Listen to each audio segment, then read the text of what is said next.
Hey, yo, what up, everybody? Welcome back to this episode of the Generational Beef Podcast. We've got a lot to go over today. Very, very excited. Great episode. I'm getting there. I'm just hype. Big day.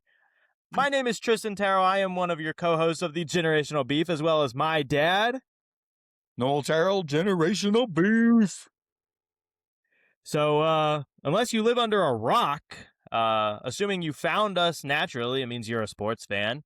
There's been a lot going on this week. The legal tampering period for the NFL started yesterday, and whoa boy, it was a big day. But even the week leading up, and even actively right this second as we speak. So we'll start there, just because it's hot, pressing news, fresh. It's not going to be fresh by the time you see this, but we'll probably know why. But Max Crosby traded to the Ravens for 2 first-round picks. The Ravens just backed out 5 seconds before we started recording. Like, what is happening? This is crazy to me. I don't know. It's I can't believe it's health related. To me, 2 first-round picks is a fair price for him. He's a game wrecker. Obviously, in that division, you add him to that roster right now, you're clearly the best team in the division. The Steelers aren't going to do anything this year. I don't trust the Bengals to get out. I mean, they're going to lose. Obviously, they are going to lose Hendrickson, who's going to be a free agent, which means their defense just got worse, and they didn't change coach. Obviously, the Browns aren't going to do anything. Like, you were going to run away with this division, maybe without him, but certainly with him, and then be an actual contender all the way around. So I don't know. It's a crazy thing to me, given that roster's basically already built. Giving up the 2 number ones it doesn't seem like too steep of a price to me. I can only think it doesn't seem like health has got. It can't be health. I suppose possibly once that happened, the signing part of this got a little strange, I suppose, but you would have thought they would have kind of worked out some of those details prior to. So I don't know. It's weird. It seems like a great fit to me. He fits that. He also fits that kind of culture that I feel like they have there. It seemed like a perfect trade to me, really, for both sides, because he wanted out, right? So I don't know. Yeah, I mean, it's a big kick in the teeth to the Raiders for sure. Yeah, it's really weird because you got to imagine it's medical, but he played 15 games last year. It's not like he was hurt. I feel like your theory we talked about right before we came on could be it. The only other thing I mentioned, just for context, is that maybe they've had conversations and they know as long as they have the cap for it that they're going to get Trey Hendrickson, which you get without 2 firsts, and very comparable players. It makes sense because I don't buy the health thing. Yeah, it's crazy. It's actually wild. And if you're Clint Kubiak, you got to feel real bad right now because you got, we'll get to every team's signings and stuff, but you got Tyler Linderbaum to play center. You got, obviously, you've already got Genty and Brock Bowers. You're going to bring in Fernando Mendoza. Like, you're doing real things right now. And if you had that second first-round pick, you're probably taking, like, receiver or something like that to add just weapons and then maybe depth draft picks throughout the rest of the draft. But obviously, you're not going to be upset at having Max Crosby on your roster. But what could have been in terms of building the future of this team with that extra couple picks could turn out to be a very big deal. And who knows, maybe 2 days from now, he'll just get flipped to a different team for a similar price. Who knows? But that, at least temporarily, is kind of a kick. Just say this. Yeah, it's kind of sucks. Obviously, we can't talk about this much more at this point. We don't know what happened here, but it is crazy. Yeah, I can't remember in recent memory this big of a trade that was bailed on a few days later. I don't remember it. Yeah, it's really mind-blowing right now. Like, this is an elite game wrecker in his prime. Yeah. That you gave to a stacked roster already. to back out of it. Like, I get Yeah. first round picks are valuable. I'm not saying they're not. But outside of adding receiver depth on this team, where else do you need it? Well, and especially like for the Ravens sense, like yes, their first round pick this year is kind of a big deal because I think it's 13 or 14. Sure. But assuming that you're just a great team next year, Lamar stays healthy, that kind of deal. Assuming all that, next year's first round pick might be 29. You know what I mean? Like Yeah. it I don't it know. doesn't. It'll be interested to see how this works out and what comes out about it and why it was backed out on. Yeah, It feels like if it was just, you know what, that's too rich for my blood. It feels like once you say it's a deal, but rules are rules, I assume. yeah. If I it was mean, health, that's a different story, but I can't believe that. nothing's been processed yet, obviously, until the new Yeah. league year No, I starts mean, I get it. Wednesday. But Then don't announce it because it looks bad sort of for both teams. yeah, kind of. I mean, Yeah. it's weird. It's really, really Yeah. weird. All Um, right. man. Move on. We don't know anymore, not right now, so Yeah, yeah, yeah. So kind of just go a little bit team by team. We can talk about the big things. There's not going to be a ton for some teams, but some teams there is a lot. So um just in order of the way they have it on the NFL's website, there's really only one major thing to talk about with the Buffalo Bills starting off. They traded for DJ Moore, which is pretty big. I mean, he's not it's Stephon Diggs. it's not pretty big. It's huge. It's huge. He's not Stephon Diggs, but he's way better than anybody else that Josh Allen could have had. So, He's the second best receiver that Josh Allen's ever played with. yeah, yeah, And I would argue when you when you count in like off the field and all the other drama that Diggs brings at times, in some ways he could even be a better fit for it's a team like possible. Buffalo. It's So possible. he's got the explosiveness. He obviously can catch. Last year, with the Bears was kind of quiet. I'm not sure I understand why that is. It's obviously not his talent level. Um, but I think it's a huge Well, signing I would say it's a lot of things. for I would say, Buffalo. first of all, obviously, we know Ben Johnson really likes to run the ball, and he did great with reestablishing the run in Chicago and with building that offensive line in Chicago. But then, of course, they drafted Roma Dunze, ninth overall in the draft that they Which is took huge. Yeah, I mean, he's Caleb been great. Williams. Yeah, Yeah, he's been great. and then last year they picked Luther Burden, who came on a little bit late. So and then obviously their two tight ends in Cole Kmet and Colston Loveland were both really, really good last year. So I think that it's kind of just a lot of cooks in the kitchen, and you get off the one that's really expensive, and the rest aren't. And you get a second round pick in return. So I Yeah, think it works out well for both I don't teams. think it hurts the Bears, Yeah, but it helps the Buffalo Bills. absolutely. It makes them terrifying. I mean, not that they weren't already, but like it adds a new dimension to this offense that did not exist. Like we're finally going to see Josh Allen with a real receiver and a running game at the first time at the same time, which he's never had in his career. So Well, and they locked down Knox too, so yeah, yeah, yeah. on I a mean, 3-year deal, so that's a big deal. they're obviously the defense is still a point of contention that could be questionable, but they had a lot of injuries last year. You get guys back healthy on that side of the ball, and who knows? I mean, I'm not necessarily we're still far, far away, but I'm not probably picking them to win the AFC or anything. Um, but would it be shocking if it happens? No, of course not. I mean, you got Josh Allen. It's never surprising. Yeah, So, yeah. that's the only So, one that really matters there yeah, that's the only to one me. for them. Briefly for the Patriots, I think really just I mean they've got a couple things. Why'd you skip over Okay. I scrolled too far on accident. It was not intentional, but I wish it was. I think the Panthers, that Jalen Phillips, I think that's a huge signing for them. Oh, I think we're He probably just looking makes at different. I think we're looking at different lists right now. Uh, I've got, I've just got all the teams like in no, order. mine's in alphabetical orders. All right, you just tell me who you want to talk about. Doesn't matter to me. Okay. Um, so it is funny that I did accidentally scroll past a team, and it happened to be the Miami Dolphins. So that's what I kind of assumed you were saying. But No, we can look, skip them if we want. We can skip them. I will say this. Look, the Malik Willis signing, I'm not mad at it. I don't know if he's I as kind great of as he am. looked. Hold on, I'll tell you why I'm not. I feel like he hasn't done enough to prove to me he is the guy. I That said, he has looked really great in flashes. He's very athletic. He ran a 4.3 at the combine, so he's super fast, which kind of goes with a lot of our other fast guys. Was it a So our 4.3? No way yeah, Malik Willis ran a yeah. 4.3. Like So 4.3 flat or in the 4.3s? 4.3 and some change, I think, but still fast. Right. Um, and so when you look at RPOs, and it just kind of opens up a lot of other things. Here's Absolutely. why I'm not mad at it.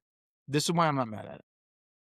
First, this tells me we're trying to compete now. 4.37 is crazy. I had no Right. idea. Anyways, 4.37 is So, crazy. All right. so when you add him to Achan and Waddle, and I mean, again, it's not McDaniel's not there anymore, but the track meet still exists to a higher degree now with RPOs and some things that you could do with that.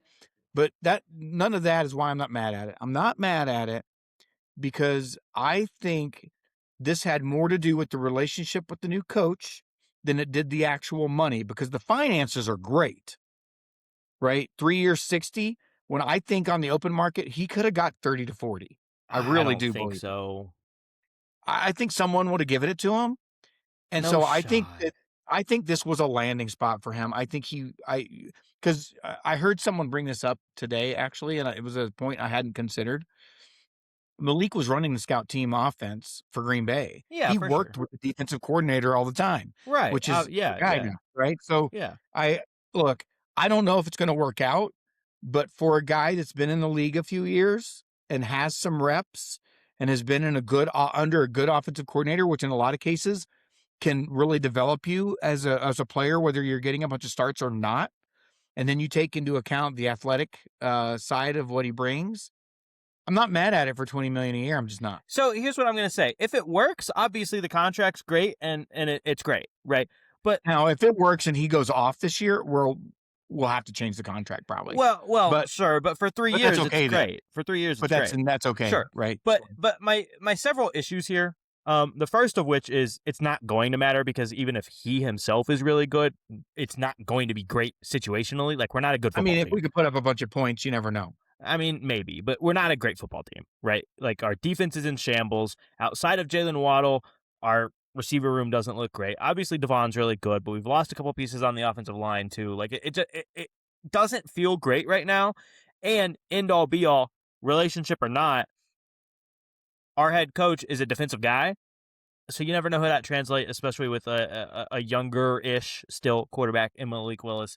The other real issue I have with it Yeah, is like I don't know. I just the other real issue I have with it is 22.5 million a year because it's 3 years 67 and a half, right? But yeah. 22 and a half a year is not a lot for a good starting quarterback. It's actually really really Mm. cheap obviously for a good starting quarterback.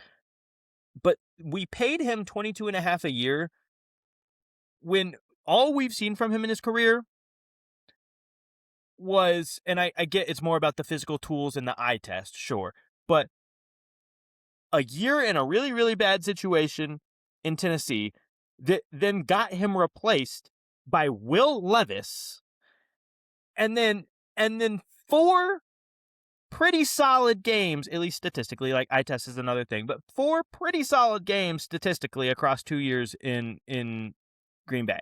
Which again, there is value to the eye test, and there is value to just the pure skill you think he has. And then, of course, there is value to playing behind a guy like Jordan Love and playing under a guy like Matt LaFleur. There is value there. So he might be better than what the eye test or what just like the raw first appearance is, right? Which is what we're So paying him in the hope so of. But here's at what I'll say. face value, it doesn't appear like it's great. And then it could just end up being 22 and a half a year wasted, which I will say this, and I so a guy I work with came to me today and was talking about this. He's a lifelong Green Bay fan. And he was a little disappointed because, believe it or not, from what he saw from there, he was like, I almost wish we had signed him to a contract like that and then got some assets for Love. I Now, don't what I agree, told him is but I think that there hold on, is. let me finish what I'm saying. What I told him was, look, you're right now, like Love at his price, whatever, on your third in a row. He's a franchise guy for sure, Yeah, right? absolutely. He's Whether a you top think 10 Malik has quarterback more in the upside or NFL. not, that's a different story, Right now, that hasn't been proven for sure. Jordan Love's the I top 10 said, quarterback in the NFL. right, right. I said, you're a little spoiled right now because you've been able to go back to back to back. Do you know how hard that is? Yeah, you're not If you going 4 in have a a row. known quantity and a franchise guy, Yeah, you don't do that. But I understood kind of what he was coming from, but yeah, you don't give up love for Malik unless you've seen a much larger sample size. So, but even this is one Green Bay fan, but even them, they're questioning a little bit based on what they saw. And yeah, Love has had moments where he's been great, and he's had moments where he's like, you're scratching your head. for sure, for sure. There's no questioning the physical tools At the end of with. the day, I would say that this is relatively nothing, just because I think that the contract's really cheap, and no matter how good or bad he plays, we're not going to be a great football team next year. So at the end of the day, I think that this is just like kind of a nothing piece. This is like meh. We'll May, reevaluate it may, in a year and a may, half and see whether he deserves an extension or not. But I uh, mean, maybe it we'll see. is, maybe it's not. It has upside to not be, but like it also has all the making in the world to just But be a here's failed the thing. experiment. That's just like meh, whatever. Sure, but there's a piece here that I don't think we talk about enough Okay, on this. And that is we are seeing now, which should have always been obvious. All okay. right. If you get quarterback right, your roster is less important. You need Sometimes. talented players. But what I'm saying is we have seen rosters that failed over and over again. And you bring in a Ben Johnson, you bring in McDonald, right? You bring in guys like that. Why is the guy with the Vikings right now slipping my mind? But um, Kevin O'Connell. Kevin O'Connell, right? You bring in a guy and they can turn you around right away. Even if your roster is not complete, you can become a playoff team quickly. And so I'm not suggesting that's going to happen with the Dolphins, but I like this move if we got the coach right because we can compete now, if that's true. Especially if he's able to coach the defense up to be serviceable. And if Malik plays like you hope he can, I'm not saying he will. If he plays like you hope he can and you add him to Waddle and Achane, Can we get a definition of we could compete? score points. Can we get a definition of compete? Like scoring 30 and losing every game still? Or I like, mean, that would be something. I mean, Now, sure, I it's wouldn't a feel great, competitive game, but it's not but I wouldn't feel great competing. about coaching at that point, given that this is a defensive guy. Um, Right.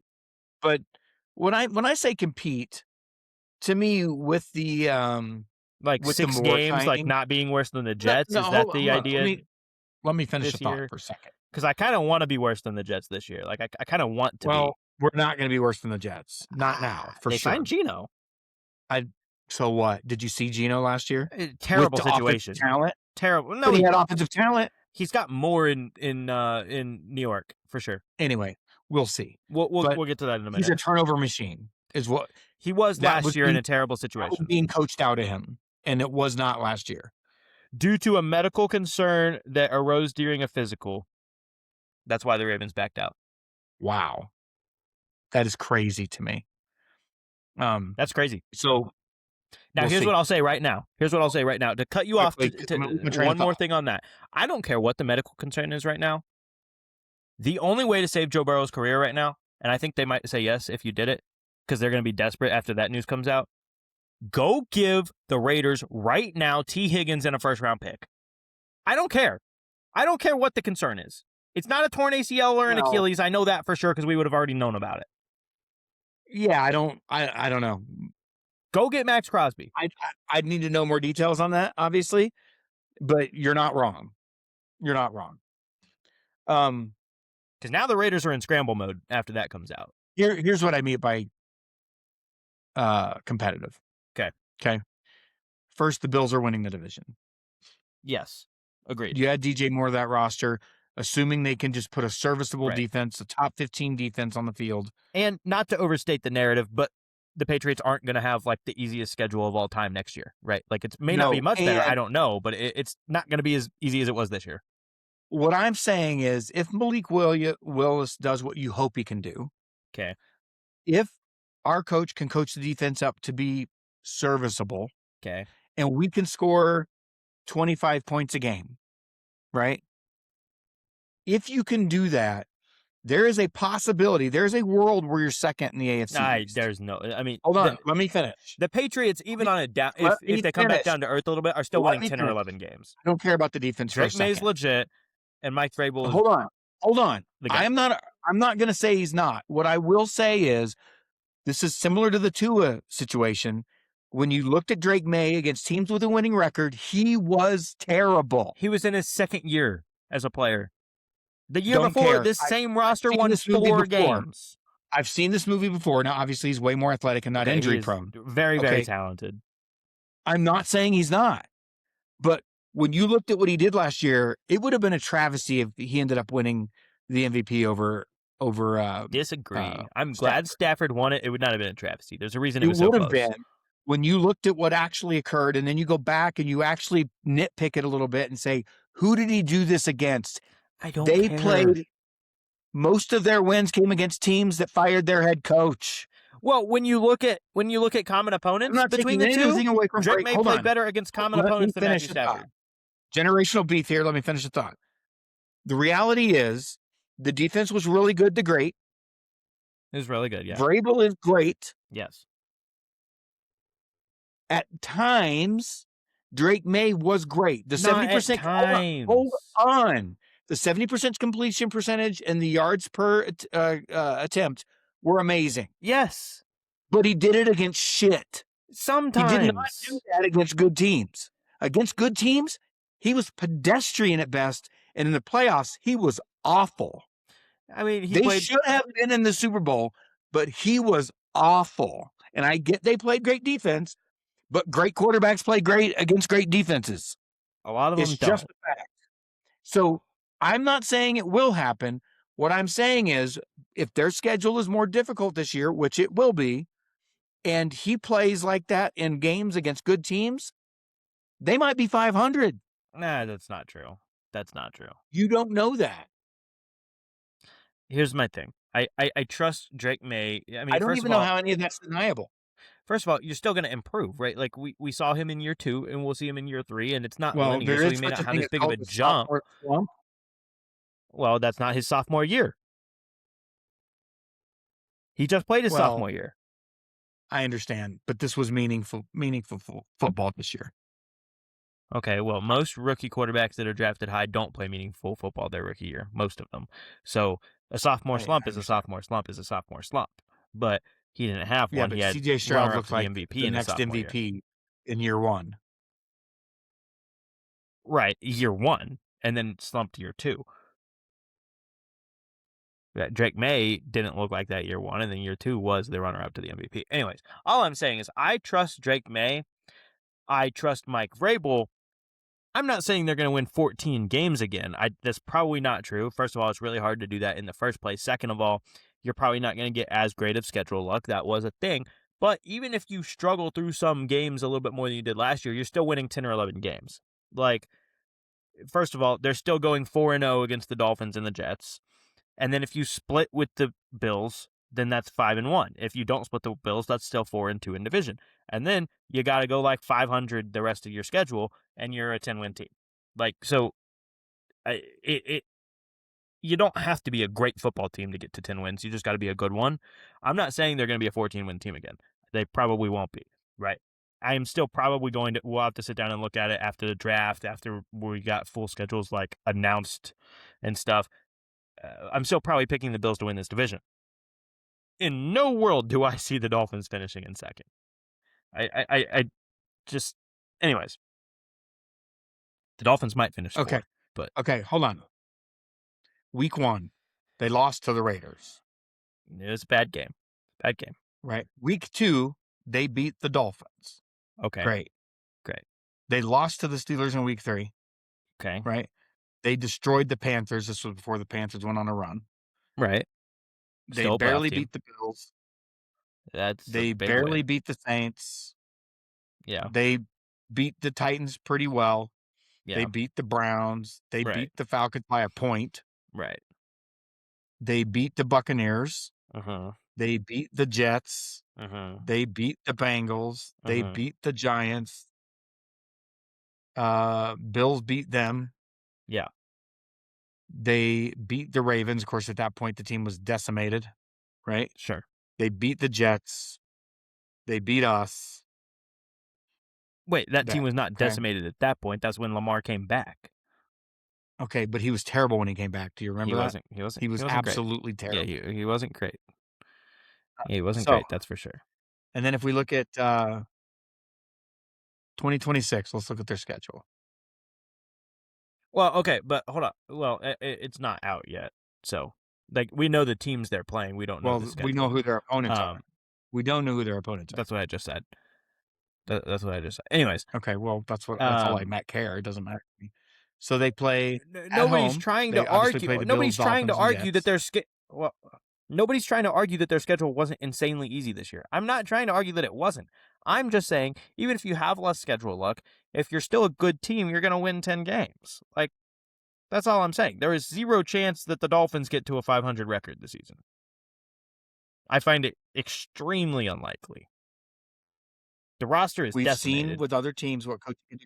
If the coaching's right, you never know. Yeah.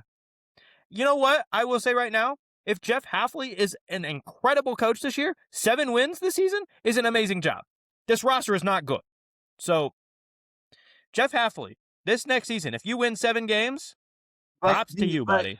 if he's good, and if Malik Willis is what you hope he is, this team I'm will put also up definitely not points. convinced of that. But I didn't say that. I'm just saying what you here's what I hope. All I'm yeah, saying is sure. there is a world where the Patriots are the third best team in the division. Here's my biggest takeaway from There this. is a world. I'm back in my sweet spot as an NFL fan, right? For the last couple years, so growing up as a Dolphins fan, I've gotten used to the point where I'm like, as a football fan, I just enjoy watching a good NFL season, and I enjoy when the NFL is good. That's what I love. And then if the Dolphins happen to be competitive, it's a plus.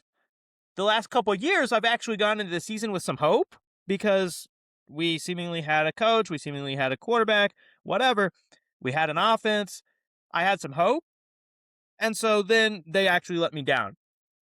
This next year, I have no hope. I'm back in my sweet spot.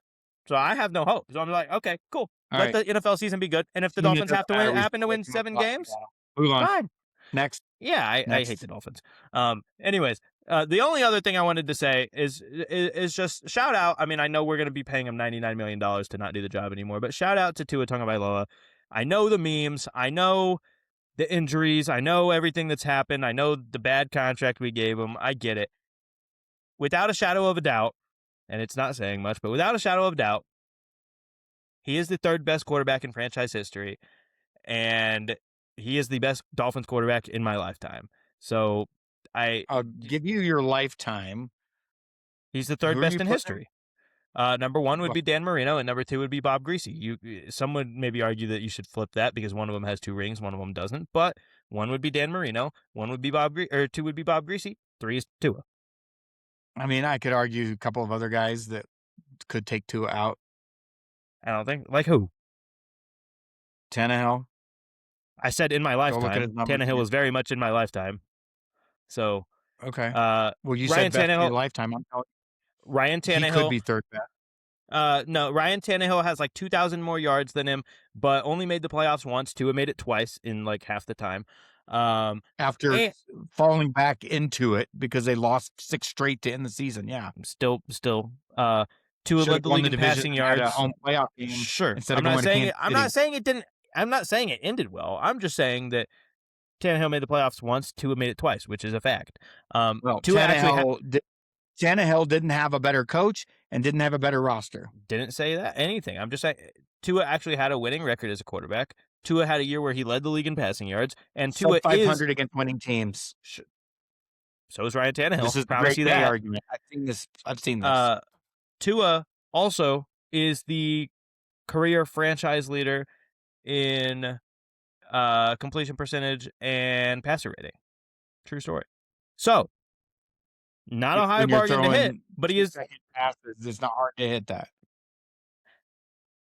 Well, there's a reason that not everybody in the league does it. So, all I'm trying to say is not a high bargain to hit, not a high bar to hit, but he is the third best quarterback in franchise history. So, I don't think. shout out to Tua. You will be missed as a person, not as a contract, as a person. You will be missed. We're glad it's over, but love you, buddy. All right, next. Best of luck in Atlanta. I hope he goes off. I really do. I do. He We're gonna. might for a game or two until someone hits him. I mean, he played 17 last year. Well, he got pulled, And but I he don't would have think played they've got a 17. Mike McDaniels an offensive coordinator, so I mean, they've got Kevin Stefanski, who's got 2 Coach of the Year awards. Made we'll the see. playoffs in a season where he had 4 different starting quarterbacks. So, When no, you get the job as a real backup, hold on. The when real you get the answer job as a backup, because all they have to do is pay you the minimum because we're going to pay the rest, and you get it because the only thing you have in common with your starters, you use the same arm to throw the football. It's not speaking highly in of you. fairness, he might start because we don't know about Michael Penix's injury. He might Well, he not be won't ready. start for long. That's probably true. There's probably a portion of the year where both of them will be hurt, and that's something that the Falcons are going to have to deal with. But Yeah, it was a dumb signing. Other than he doesn't cost you anything if you're the Falcons. we'll get there. We'll get there. So the Patriots added Elijah Vera Tucker from division rival, the New York Jets. He's going to be a shore up to their offensive line, and then they also added Romeo Dobbs, 4 years, $70 million. From the Packers to play receiver. Obviously, they cut stuff on Diggs, so you got to get a new number 1. The question is, Romeo Dobbs actually a number 1, or is he just a high-end number 2? Because the Packers had like 4 number 2s on their roster last year. Yeah, No I don't know 1. what he is. Next. So they haven't done much, though. The Jets are actually like a real story. The Jets have been very, very active. They've done a lot. A lot of like nothing, but they've done a lot. The issue with me with the Jets right now is like, obviously we know they're not going quarterback this year because there's nobody there. But this is the Jets being the Jets. They seem like they're trying to make win now moves when at best you're going to be 3rd in the division, and at worst you could still end up 4th in the division. And next year you should probably be trying to lose. And I get that an NFL team doesn't try to lose, but you shouldn't be setting yourself up in a sense to where you're going to go 7-10 or 6-11 whenever you should want that number 1 pick next year, because there's several quarterbacks that you could get, and maybe they work, maybe they don't. It's the Jets, so they probably won't.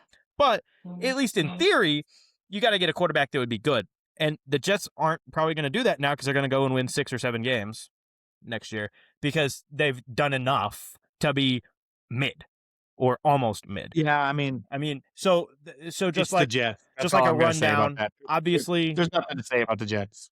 Obviously, they tagged Breece Hall. They brought in Kingsley and Egbare. He will not run the football for them on the tag. It will not happen. Maybe not. I don't know. It's a lot of money. It won't. They brought in Kingsley and Egbare on a 1-year, $10 million contract as a prove-it deal. Joseph Osai, both of those guys being edge. They brought in David Onyemata and Tavondre Sweat. Tavondre Sweat in a trade. What's next? And then they brought in Demario Davis, brought him back because they drafted him as a linebacker. We're only 4 teams in. Next. They got some safety help as well. They traded for Minka, which the Dolphins are decimating the roster. So whatever. And then brought in Geno Smith. So again, they're making like almost kind of try to win now moves, which is weird. But they're not going to win now, which is the issue, and they probably shouldn't. But like that's the moves they're trying to make. They're being the Jets. They're being the Jets at the end of the day, and so that's fair enough. Good for me. Good for me. That's all you had to say. Yeah, sure. So now we can move to the AFC North, where the Ravens literally have not done anything because they lost Tyler Linderbaum to the Raiders, and they didn't acquire Max Crosby from the Raiders. So they haven't done anything. They do have 2 first-round picks, though, because they didn't trade one of them. So not much to mention on the Ravens. It does kind of feel weird that you wouldn't pay Tyler Linderbaum whatever he wants, considering that you've got a franchise quarterback that runs the ball a lot. So why give up the best or second best center in the league when you probably could have kept him? But the Raiders did give him $27 a year. So there's no reason to talk about them anymore because they didn't do the trade. Yeah. So the Bengals have tried to make a couple moves. They added edge Boye Mafe, 3-year, $60 million deal. Brian Cook at safety is pretty good, 3-year, $40 million. um, from the Chiefs. They're I trying just to add pieces. It's just not going to the be 3 year, enough. Their $60 defense million is dollar bill so just bad. a deal just drives me crazy when you had a better guy in the building that I you mean, wouldn't have but had you're to going to have pay to pay a him. ton more You would have to pay him per like 40. not per year. You would have to pay him like 40 a year. Mm, It would have been like double. Micah Parsons making 47 a year right now. They weren't going to well, give that him was done that. from your Sure, yeah, but I'm just saying, like, Myles Garrett's making 40 a year. At I best, it was know. going to That be was done by them too. sure because of the position of their roster, not because of the talent of Myles Garrett. But Well, if you don't have a quarterback, it doesn't matter what you can do. agreed, sure. But Yes. um, the Browns have made a couple moves. They got Titus Howard in a trade with the Texans, and then they extended him. They got Zion Johnson from the Chargers. They added Elton Jenkins whenever the Packers cut him to clear up space. They're trying to shore up the offensive line, which is actually like really good. Doesn't matter if you don't have a quarterback, Well, that's what I was and they gonna say. don't. It's really good. I think what they're trying to do right now, just because they know they can't really draft one, is they're trying to give Shador like an optimal situation, and it's not gonna be completely optimal because they still don't have a lot of skill position help. Unless depending on what they do in the draft, they could get some. But at least in terms of offensive line, he's not gonna have an excuse. They're gonna have a pretty solid offensive line going into next year. Um, and then when he holds the ball for 4 seconds of play anyways and they get sacked because he sucks, then there's not going to be an excuse. And then they're going Right. to win 2 games because he's their quarterback, and then they're going to draft a good one next year. So, but All right. that's Steelers. all there is on that. The Steelers have made some interesting moves. The Steelers have made the most Steelers moves in the world Okay, but they have because 2 problems. well, that's what they're making the most Steelers moves in the world because they're just trying to go 500. I mean, that's exactly what they're doing right now. That you trade for Michael Pittman, you added Rico Dowdle, but lost Kenneth Gainwell to the Bucks. You're like they're literally just making go 500 moves, but they still don't have a quarterback. You're riding on Aaron Rodgers coming back. I don't know whether or not that happens, and even if it does, like he's 43 years old. Like, There's 2 problems. You don't have a quarterback, and you don't have a head coach. I mean, They're not gonna go 500. no, I don't believe they are. I mean, I believe that you downgraded in every conceivable way. So I do believe that they're not going to go 500. But what I'm saying is the moves they're making are like, let's go 500. Those are the moves they're making. Like, and this is what I'm telling you that I was talking about whenever we talked about initially Tomlin being out. Is at this point, it just genuinely seems like this is an organizational issue. Like, not that they're necessarily okay with going 500, but it seems that every move they make is so wired into their brain at this point that it's probably subconscious, but they're just an organization that is trying to go 500. Like, that's what they're not making win Okay, now moves, and they're not making moves to set them up next, we gotta speed this up a little bit. We're spending set way too themselves much up time on for the things that future. don't matter. I don't think we should Um, hit every single team, but I mean, whatever. You're driving. you got to at least mention. Okay, then be quicker. The Texans, there's not a ton to talk about just because we did already talk about David Montgomery. Other than that, they're just re-signing a bunch of guys. They did sign Braden Smith to help their offensive line, but still not great. They did give Daniil Hunter, because he was an All-Pro and was phenomenal last year, a 1-year, $40 million extension, which he deserved. But good for him, but that's really about it. We already talked about the Colts with Daniel Jones, but now the Colts were able, so the risk paid off, not tagging Alec Pierce. They were able to make Alec Pierce the highest paid free agent wide receiver in NFL history, because all the other ones were that have been paid massively were extensions. But the highest paid open market free agent wide receiver in NFL history, Alec Pierce, 4-year, $114 million. He was really good. And then they traded Michael Pittman away, so he's going to be their number one now. So, I know he's really good, but that's just a lot of money for a freaking receiver that isn't named Jefferson Chase. So we'll see if it works out. A sure. lot. It is It's a a lot. lot, but I think that you just see them riding off of what happened in the first 8 games last year and hoping that they can repeat it. And I mean, at least on paper, you should be able to. The question is just whether or not it's sustainable. So, Yeah, I mean, that's fair. And that division is It's a still lot. wide open for what it's worth. Like I know the Jags had a come up year, and CJ Stroud is still young, so you never know with the Texans. But that division is open. It's not set in stone. It's So open adjacent. I mean, the Jags have the potential to close it, I believe, but the it's still not like I need to see it again. Yeah. And the Jags, speaking of, because they're the next ones up, really haven't made any moves in free agency either, just because they They haven't haven't made any moves, but had a ton of they money. lost big. And I was gonna say, and they lost Travis Etienne, and so that's a big deal. Yeah. So Yeah. that's That is another a reason huge. why I'm saying it's still open, right? So like Well, I mean, you weren't his biggest fan. I thought he was great, I but wasn't necessarily, but he's still a lot better than having nothing for sure. Um, I think he's a solid player. I just think that I think the Saints definitely overpaid for him a little bit, but another thing that I want to say, and we'll see as we get into these other teams, is that another theme I saw is that a lot of these teams with like younger quarterbacks, that showed flashes last year are really going for it, which I respect, right? Like the Titans made some moves, the Saints made look, some the moves, easiest and way to do something special and build something that lasts is to do something with a guy on a rookie contract. absolutely, and I I mean, mean, let's go back to for a minute and talk about the Cowboys. okay, When you looked at those first few years with Dak, they were borderline special, yeah, I mean, because but he didn't make any money, right? He was on a Purdy contract back then. yeah, He wasn't even making $1 million a year. mm-mm. He didn't turn the ball over, and he had a running game. As soon as you paid him, they still put up points. He's still a good quarterback when he has a good weapons, which he has on the outside. Um, but they're never going to win the Super Bowl as long as he's making that kind of money. That's probably true. Now, for what it's worth, he did just have, in my estimation, the best year of his career this season. That he was I know, really but they didn't go to the playoffs. no, So sure, but he was actually really, really good. But I guess my point is that they're working on some defensive things right now. Depending on what they do in the draft, they could be a good team. It's possible. I'm maybe not saying it's going to happen, but they could be a good team. look, you look at the top 10 paid quarterbacks in the league right now. Only one of them has won the Super Bowl, and that's Jalen Hurts. Only two others have been there, and that's Goff and of course Goff was on a rookie contract when it happened with the Rams and Burrow, who was also on a rookie contract at the time.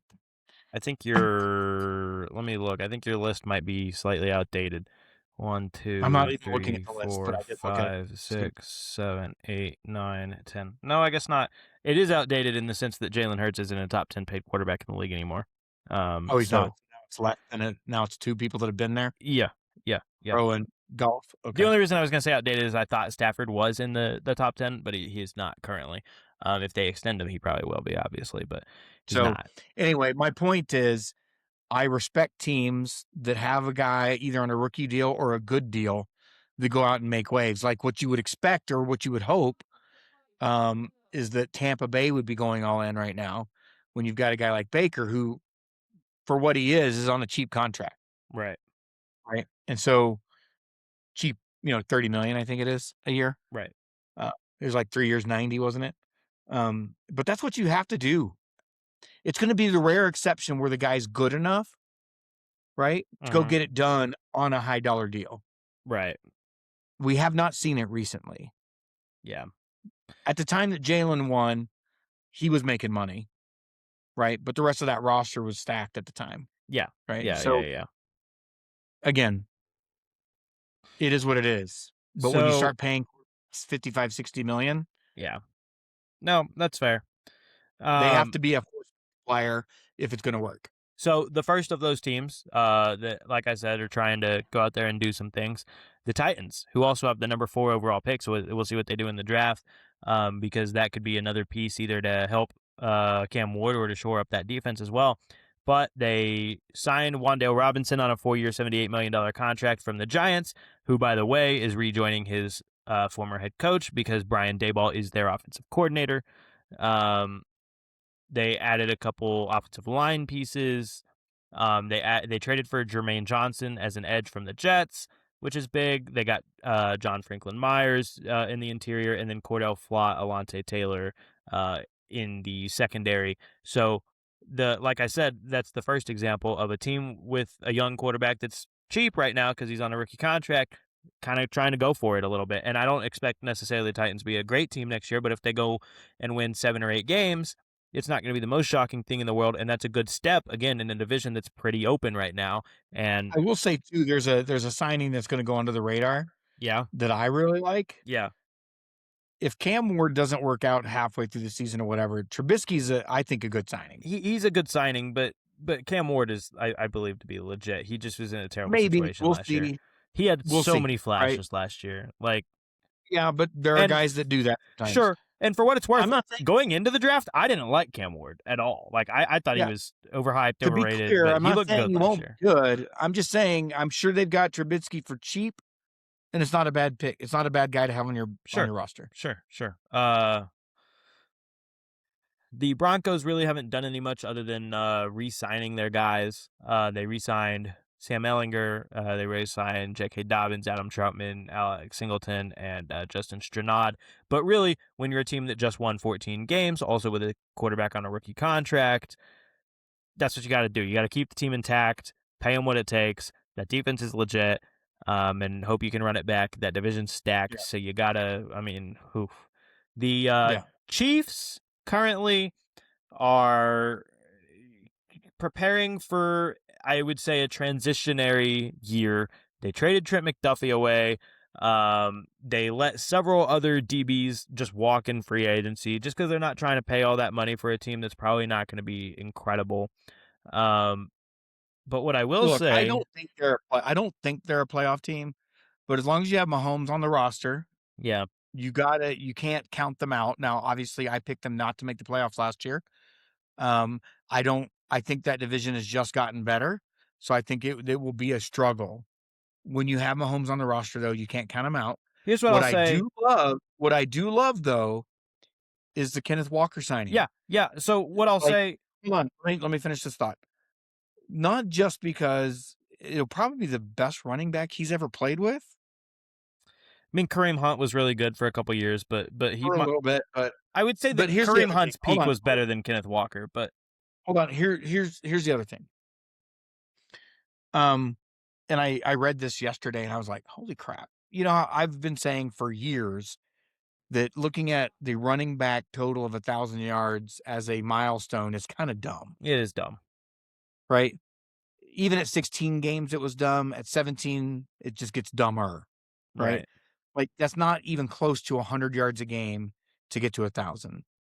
And Kenneth Walker did get to 1,000 last year, and that's not all that impressive in this league, but it sort of is for him because he did that on average with only 13 touches a game. That makes it slightly more impressive. I mean, not really. He didn't have like I mean, a. it is.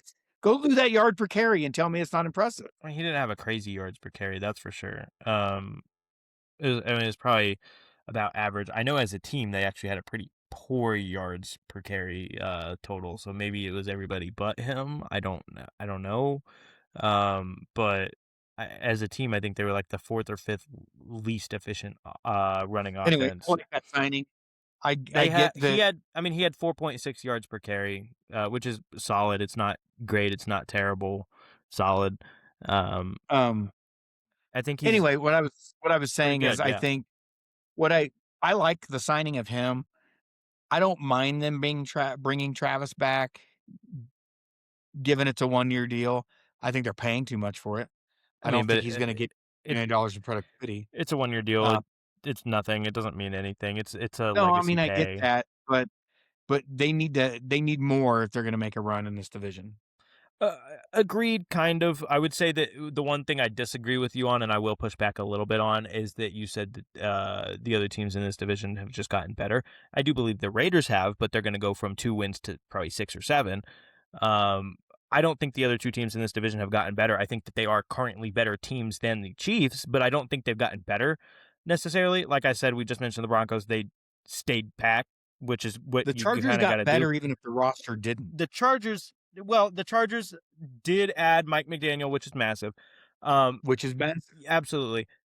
I'm just slightly disappointed with them currently because they had an absolute ton of money to spend and they haven't necessarily spent it in the ways I would have thought they were. I kind of assumed they were getting Trey Hendrickson, honestly, and I kind of assumed a couple other things, and obviously that's me judging them We still based. don't know that won't happen. Sure, sure. I mean, Trey Hendrickson is still a free agent, but that is also me judging them on my preconceived notions as well.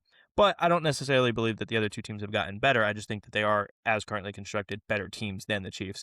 Um, All right. but anyways, yeah, Kenneth Walker's a good signing. He really fits in well, and then you obviously re-sign Trav, you re-sign Tyquan Thornton. You lost a lot on defense, and kind of to what you were saying, the only chance they have to be competitive this year is if Patrick Mahomes is great. So we'll have to see how it shakes out a little bit before the season. You know, some news on his injury and his status, that kind of stuff. But there's a world where going into next season, I'm picking Patrick Mahomes to be the MVP of the league because he might throw 5,000 yards again. It depends on what they do in the draft. They have the number 9 overall pick. If they take a receiver there that I like, it's possible that I might be picking Patrick Mahomes to win MVP again. I mean, because they're going to need that level of performance for them to be competitive for sure. Yeah, but I just don't. So, all right, we've got the Raiders. They brought in Tyler Linderbaum, 3-year, $81 million deal. That's massive because, like we said, they've got Clint Kubiak. They're going to bring in Fernando Mendoza. Bringing in an offensive lineman like that, who is either the best or second best center in the entire league. It's only him and Creed Humphrey really that have a conversation for it. That's a big deal. It also kind of crazy reset the market because he's getting 27 mil a year and Creed Humphrey's getting 18, right? So like, but you also have to, as well as there is a salary cap, there is a salary floor as well. You have to hit a minimum, and they had a lot of money to spend. They had like 100 plus. Now that was also pre-Max Crosby, so I don't know how that affects the numbers. But you got to think, well, he's on a rookie contract. Bauer's on a rookie contract. Obviously, Mendoza is going to come out. You got tons of money to spend at other places. You may not normally spend, right? Yeah. So, and then on defense, they also brought in. If you're going to do that, this is the time to do it. Yeah, you brought in on defense, Kwity Paye, Edge, Nakobe Dean, Quay Walker. Like they've made a lot of moves. The question now becomes, can you get Fernando Mendoza some guys to throw the ball to in the draft? Because that's a big deal right now. Which is kind of why I was mentioning like the T. Higgins thing, because what I kind of assumed was that other first round pick that they were getting from the Ravens, they were going to use to draft a receiver. And that's kind of a big blow if you don't do that because their receiver room is abysmal. So go trade Max Crosby for T. Higgins. Perspective, but the health concern does matter. It does, but I think you've got two desperate teams. That's weird, but if you've got two desperate teams right now the Raiders and the Bengals. But all the Bengals need to do is give up T. Higgins and a first-round pick and get a guy that can't play for the next 2 years. I guess that's fair. Like, that would be the Bengals doing Bengal stuff. Fair enough. But it all depends on that. You can be desperate, but bringing additional desperation into your organization. Yeah. Like I said, the Chargers haven't done a ton. Re-signed Khalil Mack, signed a new center, a new guard, lost a guard, brought in Charlie Kolar at tight end, and then Alec Ingold just continues to follow Mike McDaniel because Mike McDaniel loves Alec Ingold, and he's a good system. I mean, he's a great fullback. So. Yeah. Anyways, so that's of his scheme. That's that. And obviously, Harbaugh likes to run the football too. So, and that'd be great for Justin Herbert. Yeah.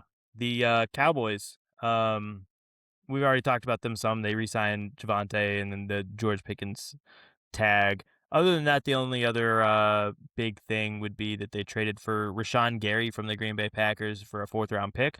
It's a nice edge piece. It's not Max Crosby, who they were trying to get, and it's not Trey Hendrickson, obviously, but they didn't have the money to do that.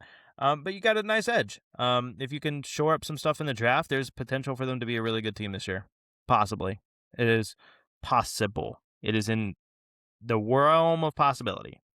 I mean, they're in a terrible division, so it helps. With the exception of the.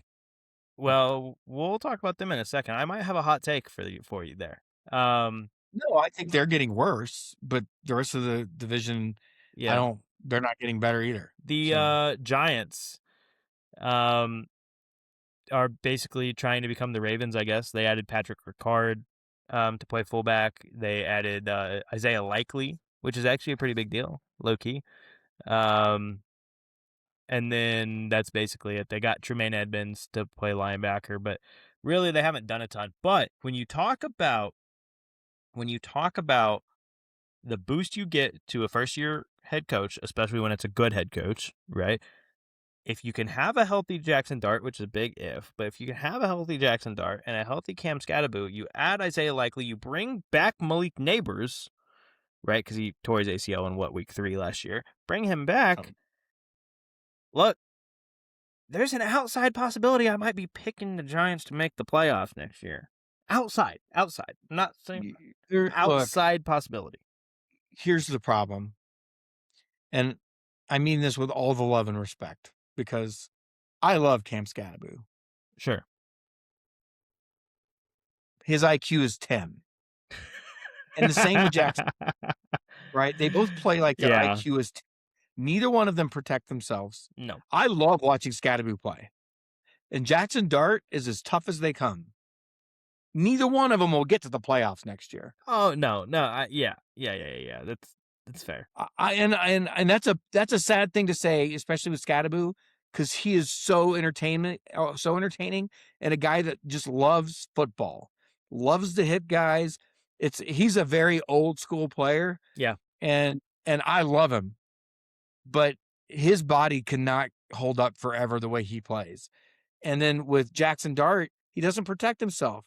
In this take, I think he's got the talent to be good, right? And I think he's definitely showed flashes of it. I love his athleticism. I love his toughness. But dude, just get out of bounds sometimes. Slide sometimes. Don't take those hits because you're not doing your team any good to get an extra yard. So you're saying he should have a couple more Tua-esque qualities? No. If it's 4th and 3 with the game on the line, yeah, go take a hit. If it's 2nd and 1 in the first quarter, don't do that shit. It's stupid. Tua would slide no matter when it is or what the situation is. So, no, I don't want that. I want a guy that's tough and competitive. What I don't want is you go to do that on 2nd and 1 in the first quarter of game 2. Like, it just doesn't make sense. And he has not shown the ability to pull up in those situations. Like, and in fairness, for some of those guys like him, I think it's just an instinct. That's the way they've always played the game. And it's hard to change that at this level. And I get it. But do you want to have a long career or not? Right. All right. And there are times where it's worth taking that risk when the game's on the line. It's a playoff game or your seeding matters. Like there's a time in a game where it makes sense to take that chance. Absolutely. But he does it all the time. And it's dumb. I'm not actually going to pick them to make the playoffs. It was mostly just ideas. I like their offseason is all I'm trying to say. I do. And I like those players. Yeah. And I think John Harbaugh is a great coach. Yeah. They might win 7 or 8 games. I can't understand some of the things he did the last few years. Sure. At moments and times when they did them. That I found really strange. I think we talked about that in one of our first podcasts when they fired him. But the reality is, as much as I like Scatterboot and I like Dart, I'm just not sure they're going to survive. Yeah. That's fair. So next would be the Philadelphia Eagles. They re-signed Jordan Davis to a solid contract, 3 years, $78 million, 65 guaranteed. And then they added Tariq Woolen, cornerback from the Super Bowl champion Seahawks, 1 year, $15 million. Other than that, they haven't done anything. And the biggest haven't done anything is A.J. Brown is still on their roster. He's a drama. He's probably close to a cancer in their locker room, has been for a couple years. I don't know why he's still on their roster. He's not productive because their offense doesn't really allow for it. He's a great player, and the optimal landing spot for him was Buffalo, and they got a receiver, so he might be stuck on your roster. My hot take right now is based on what they've done, and Jalen Hurts has had a different offensive coordinator every year of his career. He started with Shane Steichen, who was really good, is now the head coach of the Colts. After that, I can't remember his name, but they brought in a guy that Nick Sirianni was friends with, who was already in the organization. He was terrible, fired after a year. They replaced him with Kellen Moore, another really proven name, who is now a head coach. And then you replace him with Kevin Patullo, who was literally hot garbage last year, maybe the worst coordinator in the entire NFL. He's gone. And now they got another no name that's just cool with Nick Sirianni. Do My you think? my Let me throw this my out. point is, my hot take here, because I cannot trust the play calling until I see it, and everybody on that roster is just another year older. AJ Brown causes problems. If AJ Brown is still on their roster, maybe anyways, even if they trade him, but if AJ Brown is still on their roster come week 1, I might pick them to miss the playoffs. I'm not doing that, but because all Jalen Hurts has done since he joined this league is win games. But On stacked look, rosters, the roster is falling apart right now, inside and out, and the play do calling's you, bad. do you think if you're the Philadelphia Eagles right now, to solve another problem you mentioned earlier, that you wouldn't go to the Raiders right now? Give us those 2 first-round picks, and here you go. Like the Eagles will give the Raiders 2 firsts. I don't know that No, they, huh? to get Brenton. Oh, The Raiders get Brown. well, the Raiders were going to gain 2 first-round picks. Now they, No, that's right. so, That's true. They would want maybe to do it, you but go to the Ravens and say that, and then there's a conversation.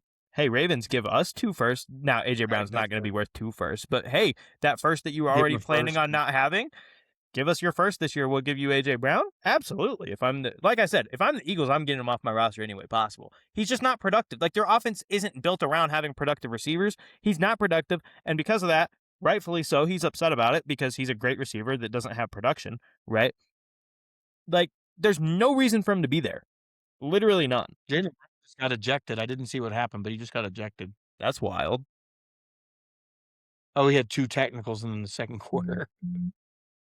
I mean, maybe playing against Wimby is, that frustrating, I guess. Anyway, Uh, move on. but anyways, so I just hate everything the Eagles are doing right now. I mean, I don't like the Eagles anyway. Yeah, The sure. only time I ever cared about them at all is that I like Jalen Hurts. He's a good guy. Yeah. And I think he's underrated as a quarterback. I'm not saying he's top 10 or anything, but I think he's underrated. And he doesn't care about his numbers. He just wants to win. I think he's properly rated because I think I can't stand Sirianni. that's fair. So I think Jalen Hurts is properly rated because I think some people overrate him and some people underrate him. So I think that he ends up getting, I think his on underrated average. quality is he doesn't care about the numbers. He just wants to do what it takes to win. I also don't And if think he that has means the running it with possibility to Saquon put at up great 2,000 and numbers. making me look a little less productive, I don't think he cares. I mean, that year he still had more rushing touchdowns than Saquon. So the numbers, Well, uh, because I mean, he's talented at that too. But sure. that's not about your numbers as a quarterback. You haven't got your rushing quarterback or touchdowns as a quarterback without the passing ones to go with it and the passing yards, and everybody says you can't play quarterback, which is Well, what in people fairness, still say about. I do think that part of the reason his numbers aren't there is because he has limited ability to put up those numbers. I do believe that is part of it. I But don't think so. I don't think that. We've seen it in the biggest games that he can do on it. an A game sample size, like When it matters. sure, When he needs to do it, but he can do it. We've seen it over and over again. we've seen it He a doesn't do it week in and week couple out because he doesn't have times. to. They still win No, games. no, I think he doesn't do it week in, week out because he can't do it weekly. I think that he That's does it ridiculous. occasionally. All right, next. Anyways, the Commanders re-signed Laramie Tunsil, which is a big deal whenever you've got a young, injury-prone quarterback. Other than that, they added good pass rush with Adafe Owe, 4-year, $100 million.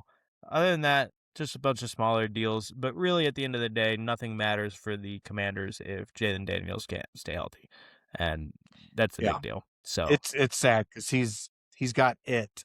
yeah.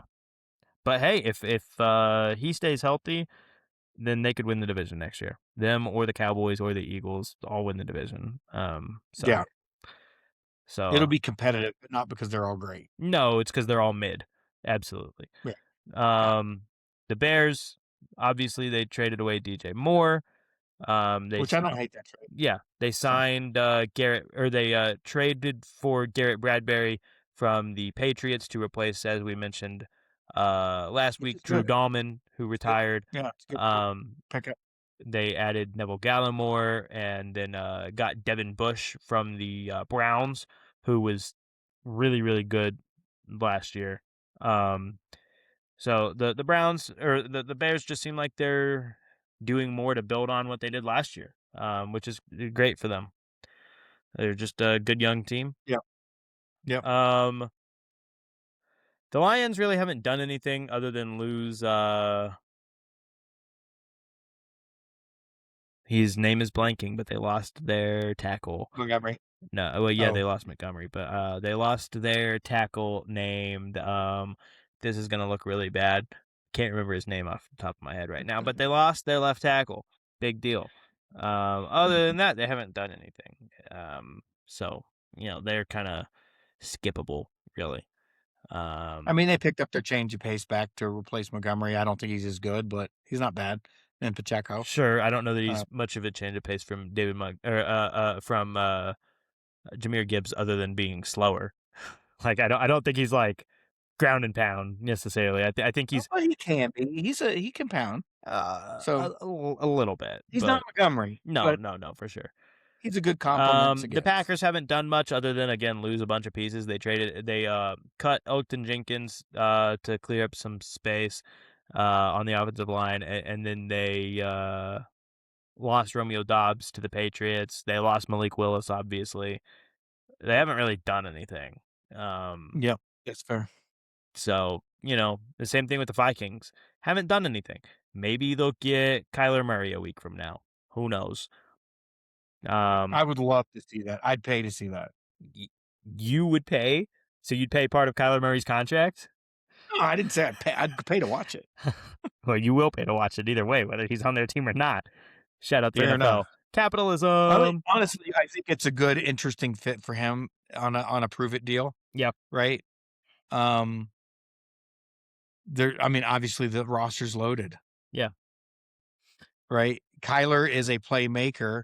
It'll be the best offensive line he's ever played with. Be by far the best weapons he's ever played with. Yeah. I mean, Best 2020. everything. I'm not going to say it was Justin Jefferson and Jordan Addison necessarily, but 2020. Not even close. Well, I mean, 2020. You had two Hall of Fame receivers on your roster. You had DeAndre Hopkins, who had the best year statistically of his career that season, and you had Larry Fitz, who again was old but was still really good. And you had Christian Kirk was on that team too. I mean, they had a good offense. But I will Those say guys are amazing. They are not Addison, or they're not Jefferson Addison in their prime right now. I mean, DeAndre Hopkins was in his prime at that point, but I hear what you're saying. So They didn't have an offensive line. They didn't have a running game. This team has everything. that's Like fair. this is optimal setup. Yeah. For Kyler Murray. Yeah. Absolutely, I do believe that. Until inevitably he gets hurt again after 8 to 10 games, but behind that line and stuff, that may not occur. maybe not. If you're with your slight Kyler bias, if the Steelers got Kyler Murray, do you think they compete for the division at all? No. No? Okay. There's nothing around him. This might be you the got worst DK situation. Metcalf and Michael Pittman, But their offensive line's Rico not good. Dowdle, Pat Their offensive line's Freiermuth. not good. Their running game is mid at best. You're a known The roster's aging. Kyle it's not Pitts hater in on the internet now, and you love Pat Freiermuth, so they got him. I do love Pat Freiermuth. Pat Freiermuth better than Kyle Pitts? All I'm saying is, no, they wouldn't compete for the division because I think I agree. the Ravens are going to be great, assuming Lamar's Jackson healthy. is, or Lamar's, assuming he's healthy. Yeah. And I don't see a world where the Bengals are any better. The Browns aren't going to be any better. It's just not. I mean, I guess you could finish second in that division. Whoop-de-doo. But so How what? impressive. It's like Tua being the third best Dolphins quarterback of all time. With Kyler Murray could legitimately win the division. I really like the Bears, so I'm not going to go that far, but I do too. They would compete. I do too. They would compete. But that's the for sure. roster is better in the Vikings roster minus quarterback is better than the Bears roster. Stop. It's close. I don't even understand that face. It's close. The Bears have the better It's offensive not line. close. I believe the Bears Better receiver, better number 2 receiver. agreed. What are you talking about? I believe the Bears better tight end. No, I disagree. I believe the Bears have two better tight ends. I think Cole Kmet and Colston Loveland are both better than TJ Hawkinson at this point because TJ Hawkinson's past his prime. I believe that the Bears have a better offensive line. I believe that they both have incredible coaching. And I believe that actively the Vikings probably have a slightly better defense, but the Bears have been working on it. They've been adding pieces. So we'll see. But you add Kyler to that roster right now. I'm not saying they would win the division. I said they would contend for it. Fair enough. Fair enough. You could see a world if Kyler's on that roster where all of a sudden the Lions are third in the division. Well, the Lions already Maybe four. the Lions already were fourth in the division this year. I know, but that was a fluke. Kinda, maybe not. It's that defensive. They can't get past those defensive injuries every season, right? Or last 2 seasons. But I mean, Aiden Hutchinson just had the best year of his career. He was phenomenal. let's not forget this division is just stacked. No, absolutely. But You could see 3 teams out of this division go to the playoffs next season. possible, for sure. Or they could all beat themselves up, and then it's which is part of the problem with the division right now. right. So we've already talked about them a little bit with the Kyle Pitts franchise tag, but the Falcons have made another notable move. We already kind of talked about it as well, but left-handed quarterbacks. It's not notable at all. What if he puts on a Falcons jersey and turns into Michael Vick without the dogs? Stop. He has better chance of being like Michael Vick because of the dogs than he does like Michael Vick as a quarterback. Hey, I'm pretty sure Hawaiians really, really have respect for nature. I don't think he would do that. No, he wouldn't do it. But he would still have more chance of that because he can control that. He can just go buy dogs and start shooting them. He can't be Michael Vick, no matter what he does on the field. Yeah, that's fair. I agree with you. He wouldn't do it, but he could do that. I will say he could not be Michael Vick on the field. I will say, to play slight devil's advocate, and this is obviously not how I expect it to go, but the Falcons have a lot of skill position talent. They have a great offensive coach in Kevin Stefanski, which, again, in the optimal scenario, Tua led the league in passing yards with great offensive weapons and a great offensive coach. I'm not saying he's definitely not going to lead the league in passing yards. I'm not saying he's going to have a great year, but that division right now is wide open. If you can keep him from getting hit, because they don't have a bad offensive line, if you can keep him from getting hit, Stefanski's a genius. They could win the division with Tua playing quarterback. I don't expect it to happen. That's not what I'm estimating. Is that what I'm rooting for? Absolutely. Tua is still my guy. I love him as a person, and now I can root for him. I mean, I'm rooting for the Bucs to win the division. Now I can root for him even more because he's not on my roster, so I don't have to watch the pain whenever it sucks. But that being said, there is a world, not a likely one, there is a world where this isn't a terrible move. And it's a one-year deal, so it really doesn't mean anything. But they're only doing it because they're hoping he doesn't play. Maybe. They aren't doing it for him to play. Maybe. Again, we don't know about Michael Penix. Maybe Michael Penix's knee is completely shredded and it doesn't, maybe. Maybe. I don't think they do this because they're expecting him to play. Otherwise, you go get a guy that's durable. Because it doesn't do any good to bring a guy in that 2 plays in, gets a concussion, and can't play for 7 weeks. Sure. But again, if you keep him upright and he doesn't get hit, then you're good. If. Tua played in every game last year. He didn't make an appearance in all of them, but he played. He played in every game last year. He was active. He led the league in interceptions, and he didn't even play all the games. I didn't say he played well. I said he played. In a press conference, well, that's a weird thing to say, that I have a turnover problem. Hey. Is it? Hey, as an NFL quarterback, accountability is not part of the job. It is for good ones. I know, it's a joke. It is for good ones. All right, next. The Carolina Panthers, Jalen Phillips, 4-year, $120 million. Love it. Shout out the dog. I'm so glad seeing my former Dolphins get paid whenever we can't pay them. I love it. So great. Love it. Yeah. Love it. They won the division last year. They might build on it. They did lose Rico Dowdle, but you get Jalen Phillips. You're shoring up that defense a bit. That defense could be scary. I will say this. Right now, I don't feel like the Falcons have done anything to get better. Because Tua does not. No, I don't either. I don't feel like they've done anything to get better. The Bucs have definitely not gotten better so far. The Bucs have definitely gotten worse. Absolutely. 100%. Yeah. No question. The Saints have gotten better, but the question is, what does that do whenever you already were? Yeah, the Saints have gotten better, and Carolina has gotten better. Absolutely. And Carolina already won the division last year. So it's early. Right now, I would pick Carolina to win the division. It's probably true. unless Penix plays and comes out crazy good, which I don't right? expect. I Which don't we think even haven't with him seen on yet. the field that he is good. I think he's a limited quarterback, No, and he's I'm not. I don't know. We still haven't seen a large enough sample size for me to make a judgment. yeah. No, I'm saying that based on what But, I've seen out of him out of but there's college. I didn't talent like him on coming that out of team. college. If he comes out and he is even top 15 quarterback, that team's pretty good, Sure. right? We saw big things out of Young in the last 8 games In last year. spots, They've yeah, got a yeah, running he played game. well. That defense is opportunistic and tough, and you add Jalen to that mix. Like, they're legitimately getting better in Carolina. Today, I would pick them to win the I division. agree. And I think Kellen Moore proved last year he had those guys fighting when Yeah. there was nothing to fight for, and they won 2 big games that was the outcome of the division Mhm. when they beat Carolina and the Bucks down the stretch. Yeah. So they're adding some talent. I guess we can go to them now. Like, I don't know what to expect from that team right now Yeah. because they had fight. They were dogs You added last Travis year. But Etienne, you add Noah Fant at tight end, yeah, and then you added some defensive pieces. You added Caden Ellis to play linebacker.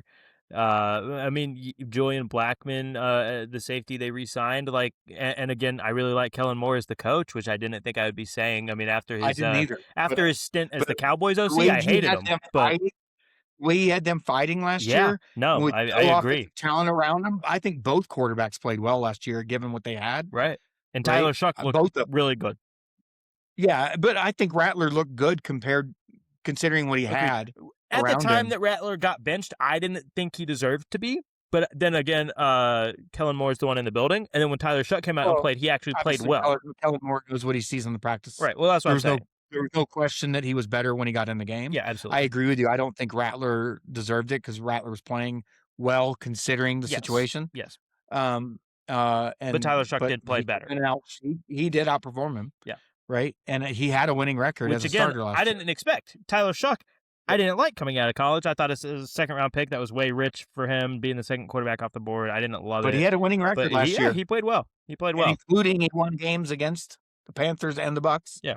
So I'm not going to say they're going to finish second in the division or anything, but It's would I be possible. shocked? No, And I would not. obviously you're getting Travis Because the Bucks Etienne have as gotten worse. You're getting Travis Etienne as kind of the bridge quarterback, the bridge receiver. Oh my gosh, bridge running back between Alvin Kamara and whatever you do next. And Alvin Kamara is older, so he can't be like a bell cow. But if they split touches, then they No, can both be but if dynamic. ETN is carrying the regular load Yeah, and you have Kamara as a change of pace and absolutely, explosion, absolutely. that could be really scary. That's what I'm saying. Like it'll make them both more efficient, and both of them will be No, I more think the ETN explosive. signing was huge. Absolutely, I agree. I do think they overpaid for him a little bit. 4 year, $52 million, not a great They got the money. contract. But again, They got I'm not. I don't hate it either. I don't hate it. I mean, yeah. I wouldn't have paid Travis Etienne almost the tag, right? Because the tag was like 14.8, and that was 13 a year. But again, you got the money to spend, and again, you're really just. It's all about helping your young quarterback, and you know whenever, Yeah, especially no, when you're offensive I coach like and what they're Kellen doing. Moore. Yeah, absolutely. And then the Bucks. Right now, if I had to pick, I think the Bucks are last place in that division. I think so. They're not doing anything. I mean, obviously, it depends on the quarterback situation in Atlanta. But yeah, I mean, yeah, that's a variable, yeah. but with all that talent, Yeah, you never know. no, for sure. And then the Bucks, they added Kenneth Gainwell to split the backfield with Bucky Irving, assuming he's back healthy. They re-signed K. Dot to 3 year, $30 million. Your fantasy darling. And then they added Alex Well, Anzalone. until he wasn't. He was until he wasn't. Sure. Um, Added Alex Anzalone to quarterback their defense. But other than that, they lost Mike Evans, and that's the big piece. So yeah, that's a weird thing. It makes you wonder if they just couldn't get the deal done. He got a pretty sweet deal considering the injury problems the last 2 from seasons. what I heard, reported by Schefter, with Mike Evans, it was not a money thing. What it was said was that the Bucks were able and willing to offer him every bit that he got in San Fran. It was just that he believes he's got a better chance to win in San Fran. That's what was said. I mean, look, there's no question the coaching is better in San Francisco, right? And There's the no healthy roster question. is much better, but It is, health. but Brock Purdy is not Baker Mayfield. No, I don't. In my I don't opinion. believe so. The roster is top to bottom better. There's no question. Absolutely. The coach is top to bottom better. No question. The GM is top to bottom better than no question. So I he's not wrong, but he is now at this point in his career an injury-prone Yeah, player and they just added another going one. to an injury-prone roster, So right? that's what I was going to say is that with the Niners, literally what they do is they take all these guys that are very injury prone, and so other teams in the league are viewing them as like their value is shaky, like they're very weary and like cautious on whether or not they're going to pay that guy. And then the Niners are just like, we'll take him because either everybody's getting hurt and we're going to win 6 games, or everybody stays healthy and we're going to the Super Bowl. That's literally what their roster is every single year, and you're getting one or the other every single year. And it's got to be infuriating as a Niners fan, like, because you just get your heart broken every single time you see an injury. But then again, twice in the last 6 years, they've been to the Super Bowl, and no, you didn't win either of them. But it's because that roster is that stacked. And in those years, they got lucky enough that everybody was healthy. If they can get lucky enough again that everybody's healthy, I'm not saying they're going to the Super Bowl, but it's not out of the realm of possibility. They've got a great roster. Right. The best explanation of this, and I don't like to give him credit for stuff like that, but it is what it is. It's the Avengers. Yeah, when they're healthy, absolutely. There, good luck. Yeah. When they're there, yeah. good But luck. then if you split them off and they're by themselves, then it's a Right. big difference. They're Yeah. people.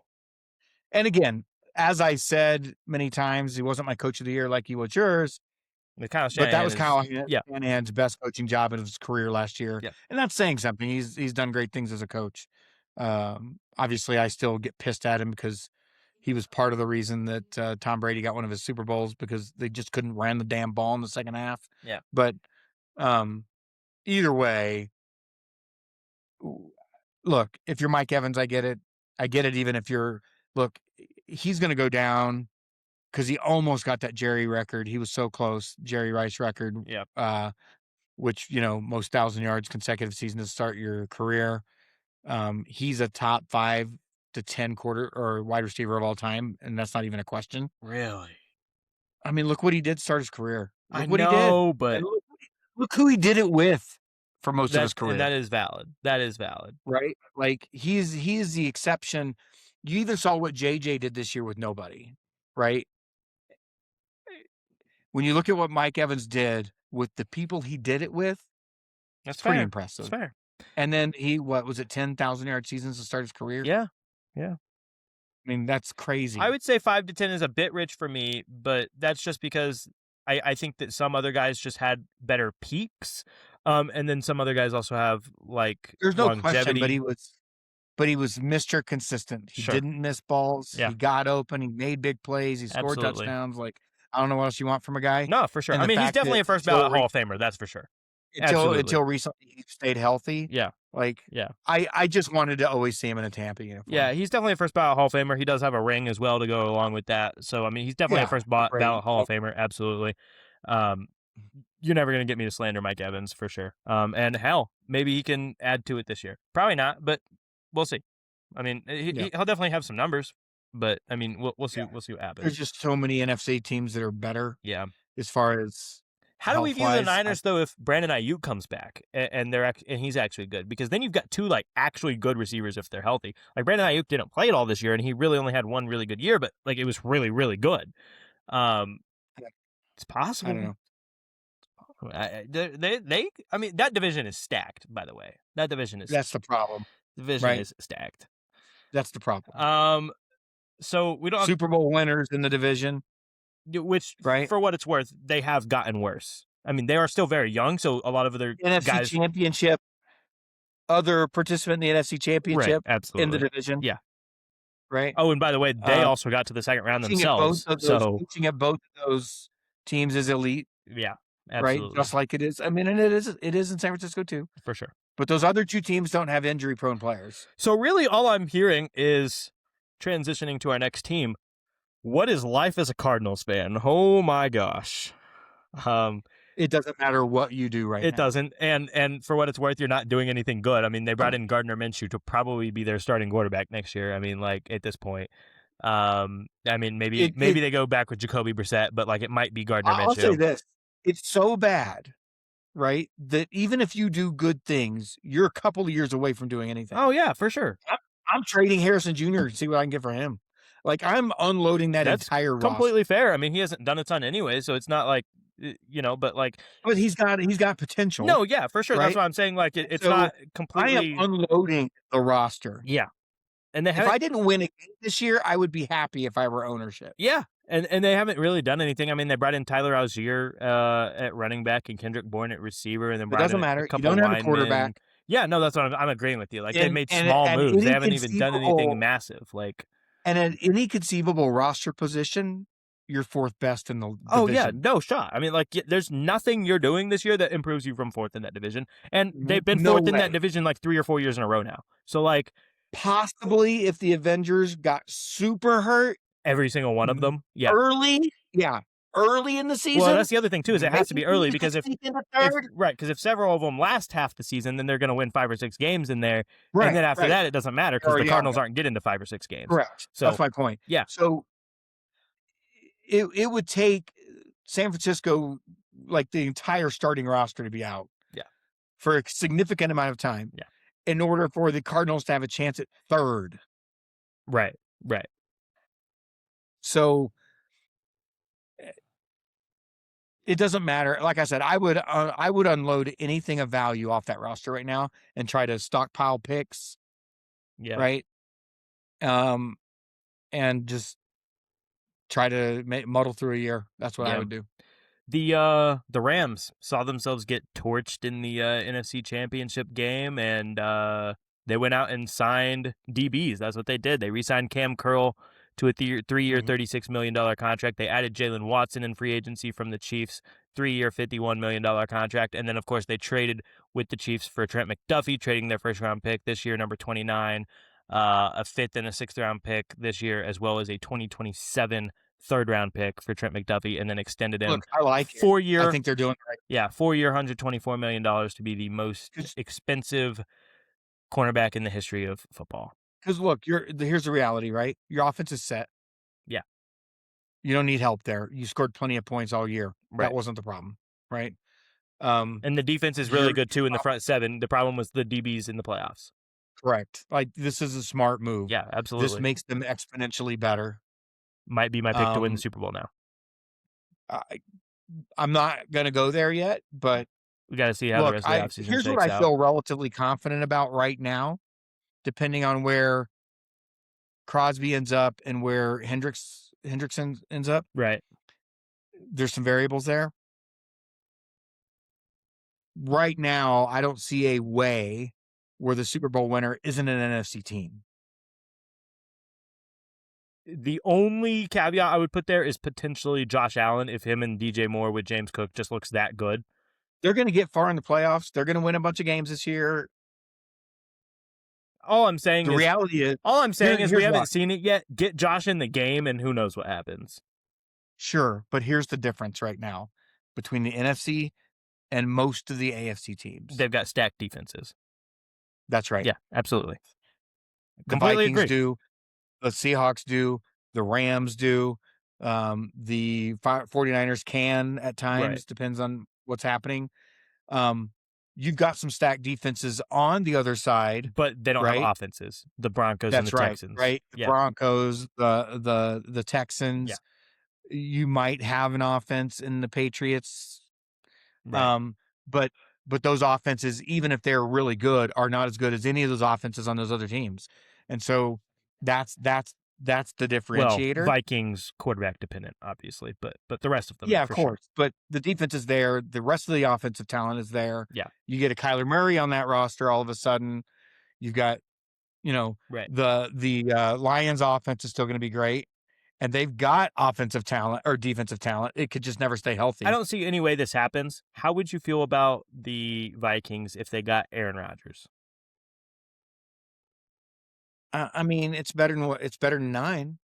Would you prefer Aaron or Kyler if you're the Vikings? On a I 1 year, prefer for 1 year, for 1 year. I'm not talking future based Well, on age. I'm not signing either one of them to more than a 1 year. No, for It's sure, a for sure. But deal for obviously, Kyler. like with Kyler, it would be like Kyler at this point in there's his career obviously has more upside sure, than Aaron Rodgers does. There's no comparison. sure. But if you know for certain that either way they're only playing 1 year with your team, and you're just getting which one you think gives you the best chance to win a Super Bowl this season, which one do you pick? Yeah, I I'm not I'd leaning one way or the other. I'm just asking the I'd question. probably go Aaron, but I wouldn't feel good about it. That's fair. There's no reason to feel good about it. I mean, he's 43 and Kyler's one of the At more least injury-prone Kyler if quarterbacks in Kyler the comes league. in and lights it up with this roster, you could potentially have your future. Right. There's potential there. Yeah. Rodgers is definitely just playing one more year if he Yeah. plays. And here's the other problem I'm with not convinced Rodgers, he's and this playing is this year, but I'm not convinced he is either, but here's the other reason if I'm the Vikings, I'm not even considering Aaron Rodgers. because then you're just sitting around twiddling your thumbs all summer waiting for him to make a And then decision. what if he says no Right. and you didn't do And then anything to you're get screwed. better? Right. I am not doing what Pittsburgh did last summer if I'm a contender, and the Vikings can be one Right. if they fix the quarterback position, right? So if I'm the Vikings, I'm not even considering Aaron Rodgers I don't know because of that they that. are. I don't think they are. I was just I don't think they are. considering the I think they're too good at conversation. GM and or well, they're too good as an organization Right. at putting that roster together. Obviously, their GM's gone because he made a fatal decision, and it's proven out. Right, the other guy won the Super Bowl this year.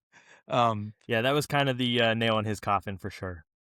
I mean, it had to be right, which told you it was a lot less about the coach and much more about the GM making that call.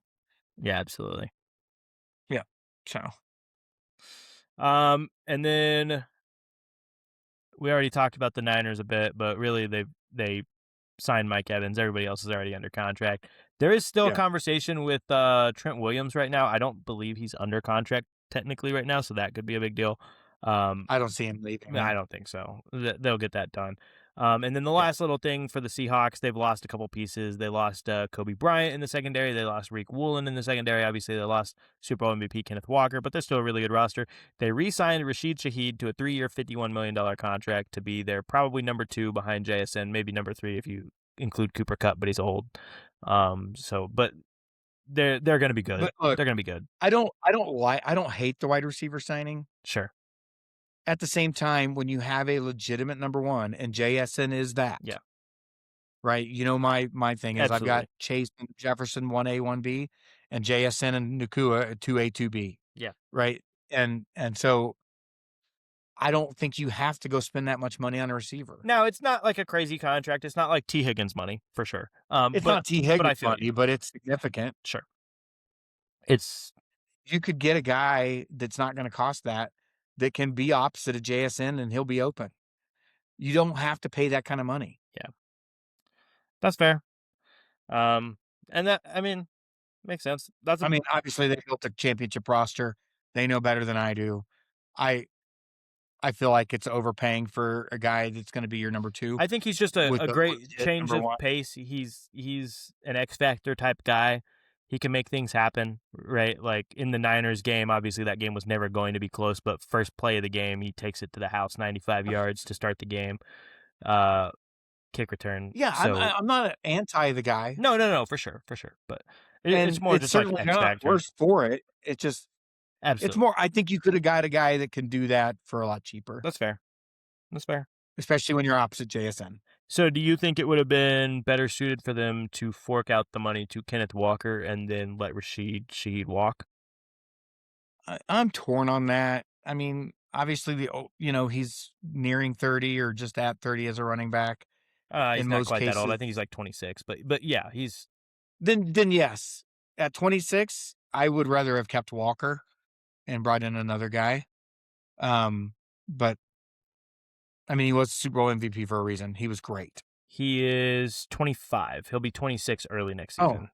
then So yes, I would have definitely he poured just out the came money off to of his keep rookie him. contract, so Yeah, so I definitely would have spent the money to keep him over Shaheed, sure. and I would have found a guy. That's But fair. it's easy. It's easier to me to find a number 2 wide receiver in this league, especially in the draft, than it is to find a legit number 1 running back. I agree to that. I do. And you had that guy in the building, Super Bowl MVP, as a matter of fact. So I question that, but I mean, right now it's hard for me not to trust the front office with the Seahawks. That's fair. Now, he did get Kenneth Walker he did get basically the price of the tag for 4 years, which is a lot of money for a running back. So I don't know that they were ever going to pay him that. It makes sense that they didn't, but I kind of agree. Like But why pay I Rashid could have Shaheed? gained that money back by not giving this contract out Sure, that's fair. and getting a receiver at 3 or 4 million a year that could do the same thing. Yeah, yeah, I get you on that. So There to me, there are probably less than 10 receivers you pay in this league, like yeah, top money, right? It's Jefferson, it's Chase, it's JSN, it's Nakua. After that, you start to make me question how close I'm getting to those guys, right? Those guys have set themselves apart. They are different.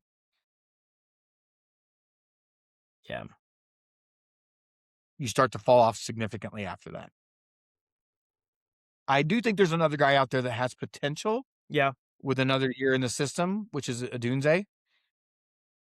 I think he could get up there. That's fair. Another year with Ben Johnson and another year with Caleb getting better under Ben Johnson. I think he's got potential. Like he's shown flashes. He's not right now or wasn't last year, but I think he could be. We'll see. Usually those guys show up pretty much immediately when they were legitimately that guy, Right, but right, right. not always.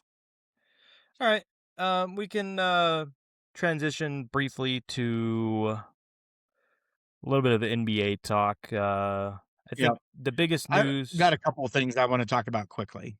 Yeah, What did you go ahead and kick it off if you'd I like was to? just gonna say I think the biggest news is Jason Tatum's return. Literally, um, like the day that the podcast came out last week, we found out that he was definitely returning this season, and probably Friday, which it ended up being Friday. And I said that they were my fifth in the contender rankings just because I didn't know whether or not he was going to play this season. And then literally that day, it came out like, nah, he's going to play. And I had him he at fourth without it. right, With him, they moved. they might be two. Like I think they could beat the Nuggets in the finals with him. Um, Yeah, but the question is, can they beat the Spurs? They're down to him right now. So sure, regular season game, and they don't have their MVP yeah, candidate playing right now I for sure. So, yeah, yeah. I mean, yeah. And they're only down by 5, but and more Derek White importantly, has 30 to 17 in the third quarter right now. Derek White's a baller, dude. He can be. More importantly, me and the Celtics will be in the same building on Thursday night. So, I'm very excited for that. Why? They'll be in Oklahoma City. I'm going to the game. I haven't bought tickets yet, but I've determined I'm going. Oh, this week. Yeah. I was thinking next week. I'm like, that. Well, the NCAA tournament's there. They can't play that week or that night. Yeah, no, they just Okay, decided that they're taking some time this off and week. they're going to the tournament in Right. Oklahoma City for no random reason. Um. But Look, a couple of things I want to Shea discuss will in be the NBA. breaking a record, but we can talk about Tatum first. So Oh, look, first, it went from we hope he makes it back by the playoffs, me having Jaylen Brown as a potential number 1 in the MVP balloting to me, right, and then me picking them. I think I had them 4th in my power ranking, right, right, last yeah, week. Um, without Tatum. right. Right now, with Tatum back, there's 0% question to me they're coming out of the East. They're the favorites in the East for sure. They got to be at this They point. have to be. Everybody else is trending the other direction. Tatum hasn't looked great so far. He's been very. Detroit's going to win tonight, break a 5-game skid, but it's against Brooklyn, right. right? And so Tatum hasn't looked. because I've got that game on too. Tatum hasn't looked great yet, mostly just because his aggressiveness hasn't been super high. But he hasn't again, had to. yeah, he hasn't had to, and again, he hasn't played in 9 months, and he came off of an Achilles tear.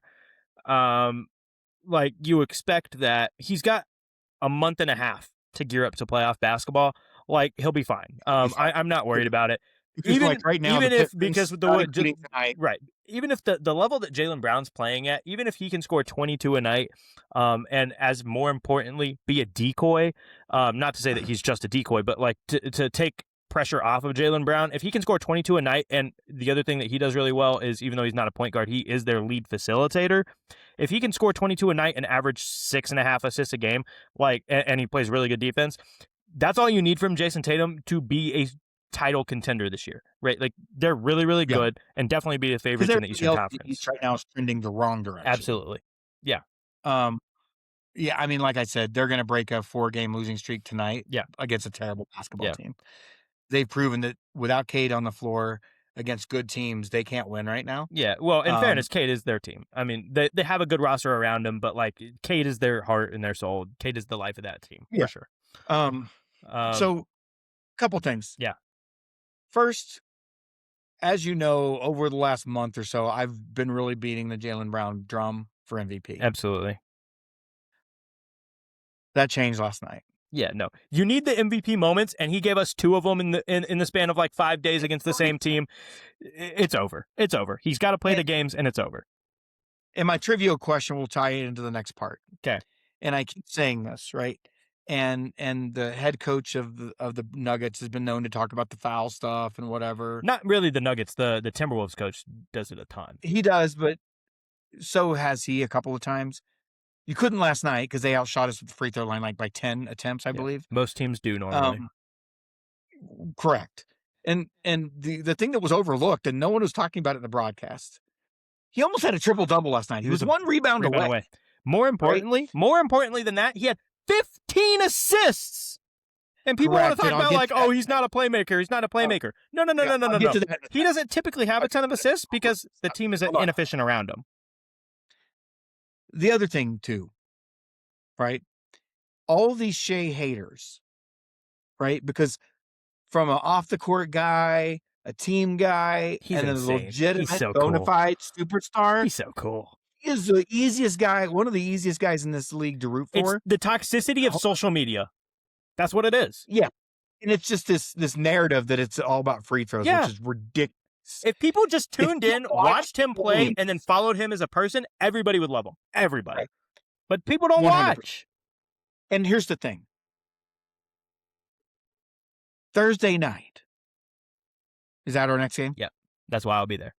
He's going to break a Wilt Chamberlain scoring record that Jordan, Kobe, LeBron, none of these guys could do it. And by the way, not close. The other thing that no one's talking about, Shai's number 3 on this list too. 2 separate streaks in his career. No, he's not. Yes, he is. He's behind. He's second right now, tied with Wilt for first. Shai has another one that's like, I can't remember how many games it was. It might be somewhere up there. He's not third because third currently is Wilt Chamberlain at like 90-something games. And then fourth after that, I think is like Oscar Robertson at like 77 or something like that. But that's not a true statement. 9%. It's definitely not. He might have another streak on that list somewhere-ish, but it's not top 5.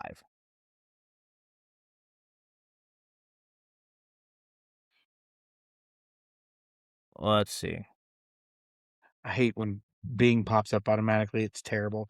This segment not brought to you by Bing. So number 1 is a tie, obviously, with Wilt and Shai. Number 3 is Wilt Chamberlain at 92. Number 4 is Oscar Robertson at 79.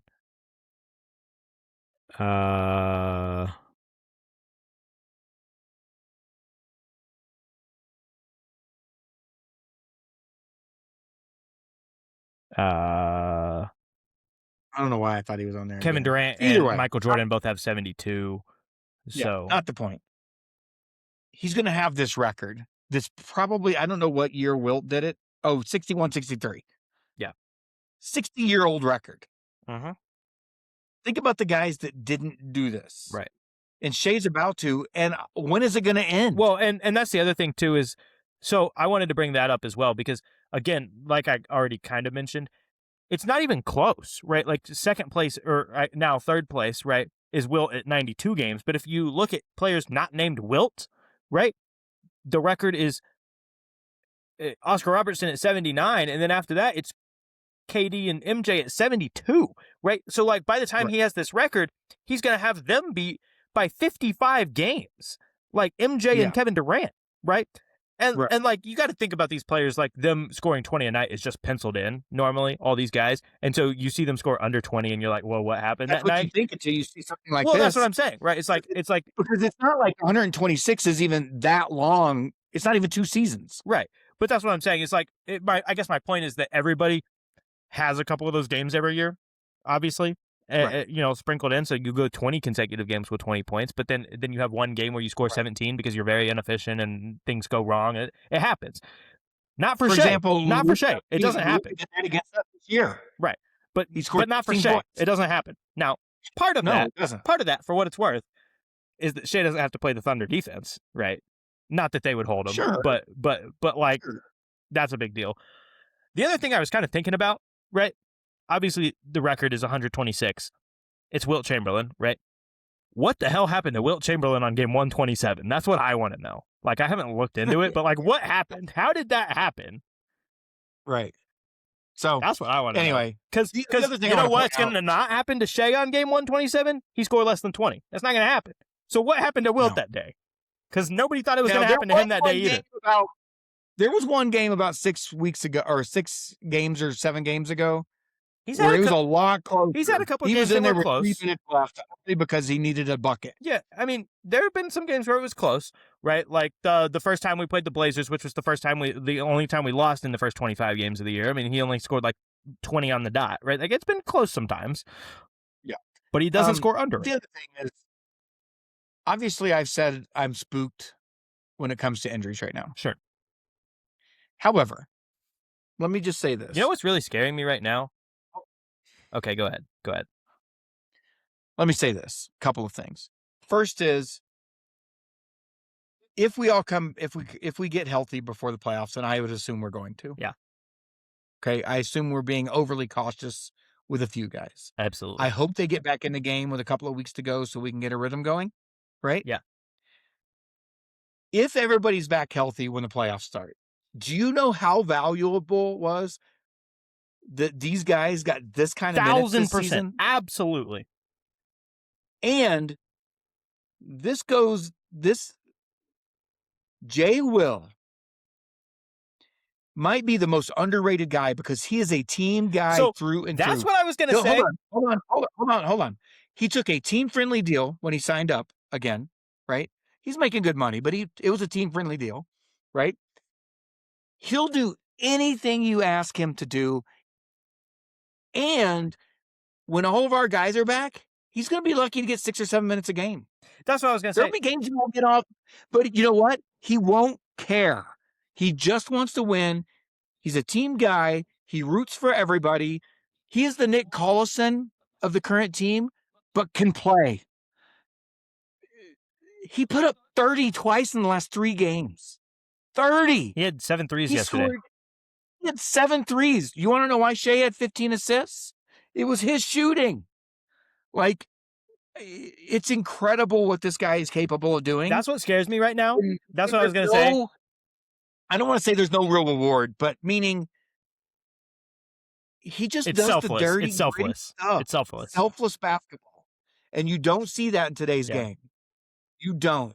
And he is the epitome of it. Well, okay, so and he is worth every dollar we're paying him so much and more. Then some. So that's what I was going to say. He better never end up not on this roster because as much as I love Presti, I'd be pissed. Yeah, what I was going to say, what scares me a little bit right now is the value now. Obviously, he's locked up for a couple years, but the value of Jay Will, once this contract's up, there's no shot we are able to pay him. No way. And he'll be gone. And let's not forget, last night, we're playing the guy I still consider to be the best player in the NBA. I'm going to come on and say it. Jokic. It's Shai Gilgeous-Alexander. Gilgeous-Alexander is the best player in the NBA. You may be right, and you probably are right at this point. I'm giving it to him. I'm crowning him. Can we just admit that even 2 months ago, we both felt it was Jokic? Absolutely. And I still, right? I believe it. Shai. Our 2 top big men last night were out. Who's playing him? Jay Will. Making his life miserable. He had a bunch of points. He had a bunch of assists and rebounds, but it was inefficient. And that's all you can do to a guy like Jokic. Yeah, absolutely. Like the playoff game where he scored 40 against us, but shot like 40% from the field, right? That's not a Jokic night. He had a bunch of points, but they lost the game. And so my point is this roster, the experience they're gathering right now, if we're healthy come playoff time, the experience, we might go 11 deep in the playoffs. Some nights for sure. Depends on who we're playing, but yeah. Like, it's really insane. This roster is really insane. So And then you go and you pick up McCain? yeah, the Jay Will thing, by the way, you talking about how selfless he is, and I don't want to take anything away from Jay Will because I do believe that he really is. It starts top down though. It's definitely top down. Of course. Shai is the most Yeah. selfless superstar in the league, and it really shows. I was listening recently. Well, down the stretch like that, you talked about the threes he hit. Yeah. He had block at the other end. Well, Shai, one of my favorite podcasts to listen to at this point is the Old Man and the Three, and I don't know, I don't know, I know you don't know what that is, but that is the podcast that used to be hosted by JJ Redick before he took the head coaching job for the Lakers. But now it's just hosted by the guy that was his co-host. I can't remember his name right now, but now what he does is he just has random NBA players on every time he has a podcast. And so he's had Dub on a couple times. There was once he had Cason Wallace on just last week, late in the week. So I had just listened to it. He had Isaiah Hartenstein and Alex Caruso on. And so he was talking to them about everything that's happened in the last year and a half since they both joined the team. And obviously they joined the team at the same time. And Isaiah Hartenstein was talking about like the adjustments you have to make, going to a new team. And he's done it a lot. I don't know if you know like his full story, but like he started in the G League for the Rockets and then played for the Rockets, the Nuggets, the Cavs, the Clippers, the Knicks. He really started to be solid on the Clippers and then definitely broke out as a Knick. And then now he's with us. Right. He was talking about like there were times early when he started there where like he'd be in the dunker spot and Shai would hit him with a pass in the pocket and then he would kick it out or whatever and then that guy would hit a shot or whatever. And he was like afterwards he would come up to Shai, he'd be like, "Oh, my bad, man. I know you're a star player, you want your assists. Like next time I'll just go up with it." And Shai was like, "Dude, I don't care. I'm just trying to win the game." Right? Like I don't care about my stats. And so Hartenstein, he was like, that was kind of the moment I realized like this team is different and we're all just trying to be here for the same goal and you got to fit your role. But at the end of the day, like it's just some days you're out of your role and it's just whatever the team needs. And that's how everybody is. That's how Shai is like the whole roster. And obviously that starts with Mark. And more importantly, it starts with Sam. We're going to sing Sam's praises. Bringing in the right character guys that fit the mold. We're going to sing Sam Presti's praises till the day we die. I mean, it's just, but he's that guy. What he's built. I mean, he's built 2 championship rosters with a 3 or 4 year gap. Yeah. I get that the first one didn't get it done, right? But it was a championship roster. Yeah, absolutely. So, all right, ready for trivia?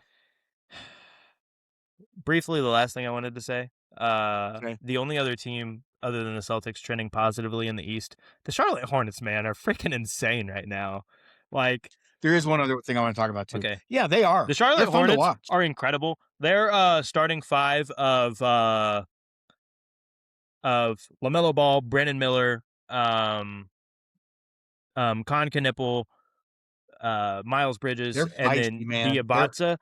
The 5 of them, whenever they play, it hasn't been most of the games, but like they're like 22 and like 4 at this point in the season when all 5 of them play. They're feisty. Like they're insane. And by the way, this happened last week whenever they beat the Celtics by 30. The Charlotte Hornets have defeated each of the 3 previous NBA champions this season by 20 or more.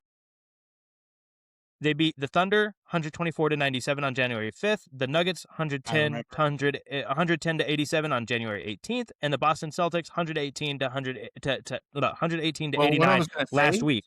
Hold on. This makes the Hornets. They have the best defense in the East, and it's not close. Yeah, it's crazy. Because it's not just offense, which is what you would kind of expect with a team that is this young and this energetic. Their defense is phenomenal. It is. This makes the Hornets just the 4th team in NBA history and the first one since the 58-59 Syracuse Nationals to beat all of the last 3 reigning NBA champions by 20-plus points in the same season. Yeah, it's crazy. Look, I don't know where it ends up.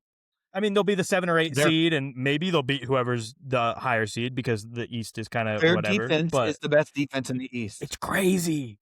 I don't even know that it's close. And their coaching is incredible. Charles Lee, I mean, he's been an assistant for more than a decade now, and most recently he was an assistant 2 years ago for the Celtics, and they play very, very similar style of basketball. They hit a lot of threes. They play good defense. I mean, man, he's probably the Yep. coach of the year, which is crazy because they're going to end up the 7 or 8 seed. But like, he's probably my coach of the year right now, which is So that or Joe this is Mazzulla. I mean, obviously with this Celtics has You're missing done a another one. lot. But You're missing another one, obvious one. I mean, you can argue Mark Daigneault for sure, but Thunder are number 2. They have the number 1 seed. Yeah. And they are number 2 in games missed due to injury this season. for sure. He's got an argument. And we're not talking about bench players. But he's gonna have the back-to-back MVP. So at some point, you got to nerf them somehow. I understand that. I agree. Don't get me wrong. He's in the argument for me. He's in the argument for me for sure. But I think Joe Mazzulla. To me, it's Mazzulla. To me, it's him. Yeah, that's fair. Because this was supposed to be a write-off season for the Celtics. Absolutely. And right now, I'm picking him to come out of the East. But the Hornets were supposed to win 25 games, and they're going to make the playoffs. Fair enough. They're phenomenal. And that defense is fun to watch. That team is fun to watch. That team is really fun. And their jerseys are fire. I love the jerseys. The other thing I was going to I'm just going to say it. Okay. Because it's important to say. Okay. Because I've been kind of talking about this for the last few weeks. The 8th seed in the West, and at 500 now, are the Clippers. The Clippers are good. The Clippers are scary. I hope they get. It doesn't make any sense with what they unloaded. I hope they get another. It doesn't make any sense with what they unloaded. It makes perfect sense. Kawhi Leonard is that guy. Kawhi Leonard is the best player in basketball for the last 2 months. We've always known that Kawhi Leonard on the court is as good as anybody in the world. It's just whether or not he's on the court. And this season he has been. If post Toronto didn't look the way it did, we'd be talking about him as potentially a top 5 player all time. I'm not going to go 5, but like up there. Yeah, if he were to win a ring this year, he's not going to. But if he were to win a ring this year, he'd have some conversations. 100%. They unloaded the roster during the season. I know. They're not going to win. They're not going to. Carrying them.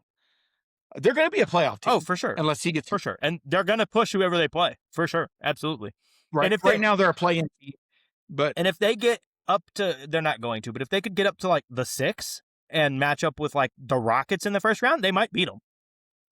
I'm not going to, if they're the 7 or the 8, so they're playing us or the Spurs, they'll push them, but they're not going to beat us or the Spurs. Right.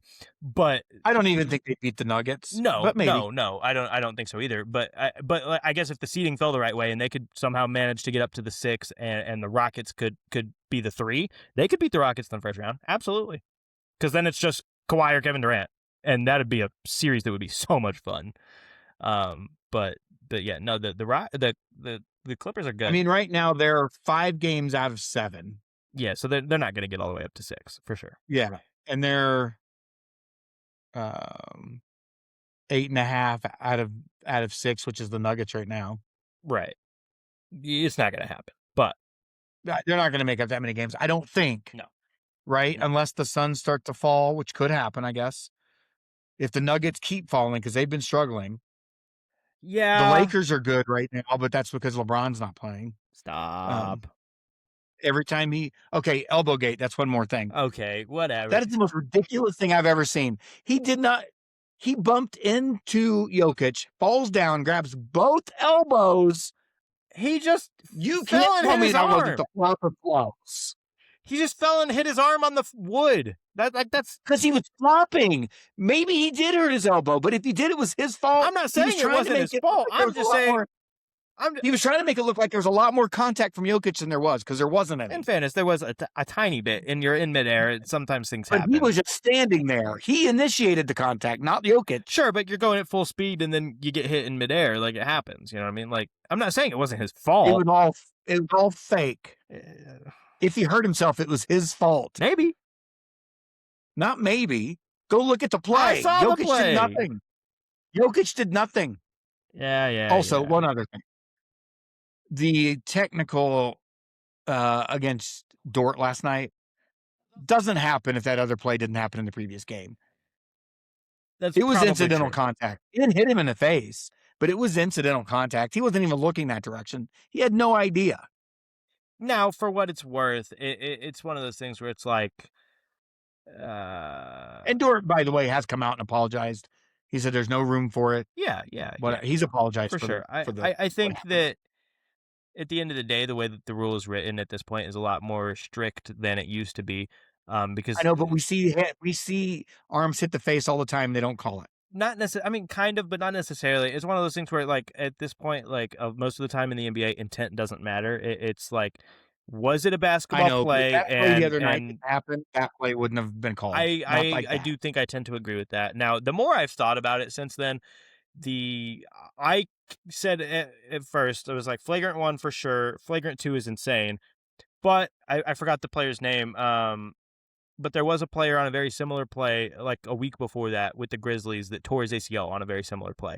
And so, like, could you imagine the uproar? Obviously, it didn't happen, but could you imagine the uproar if Lou Dort had done that and then, like, Nikola Jokic had been seriously hurt? It would have been Well, I'd insane. be pissed about it too. Sure, sure. You don't want to see a guy like Jokic not playing. Absolutely. But I guess my point is that if you're the NBA, you Now, crack down I'm on it a really little concerned bit. about the elbows of LeBron James. Stop. Now, oddly, his team is on a 2-game win streak since he's been out. 2 games, whatever. But Well, they've won both games without him. And let's not forget, they started the season really good without him. they were playing That is- not great teams, and It was the best start to a season for NBA ratings again, or this season, since the Jordan era without him. I think that there was just a good hype and a good There's buzz around certainly basketball. There is certainly, I won't say it's causality, but there is some correlation. Yeah. I'll give you the Whatevs. formula. Whatevs. I won't do I'm aware. I'm aware. trivia. All right, y'all, that's all we've got this week. Thanks for tuning in to another episode of the Generational B podcast. Obviously, there was a lot to talk about this week, so we ran a little bit long, but if you're still here, we appreciate you. If you were here in the first place at any point in this episode, we appreciate you. So give us a like, give us a sub, give us some love, share it, comment, do everything. We'll be back next week. Peace. Generational beef.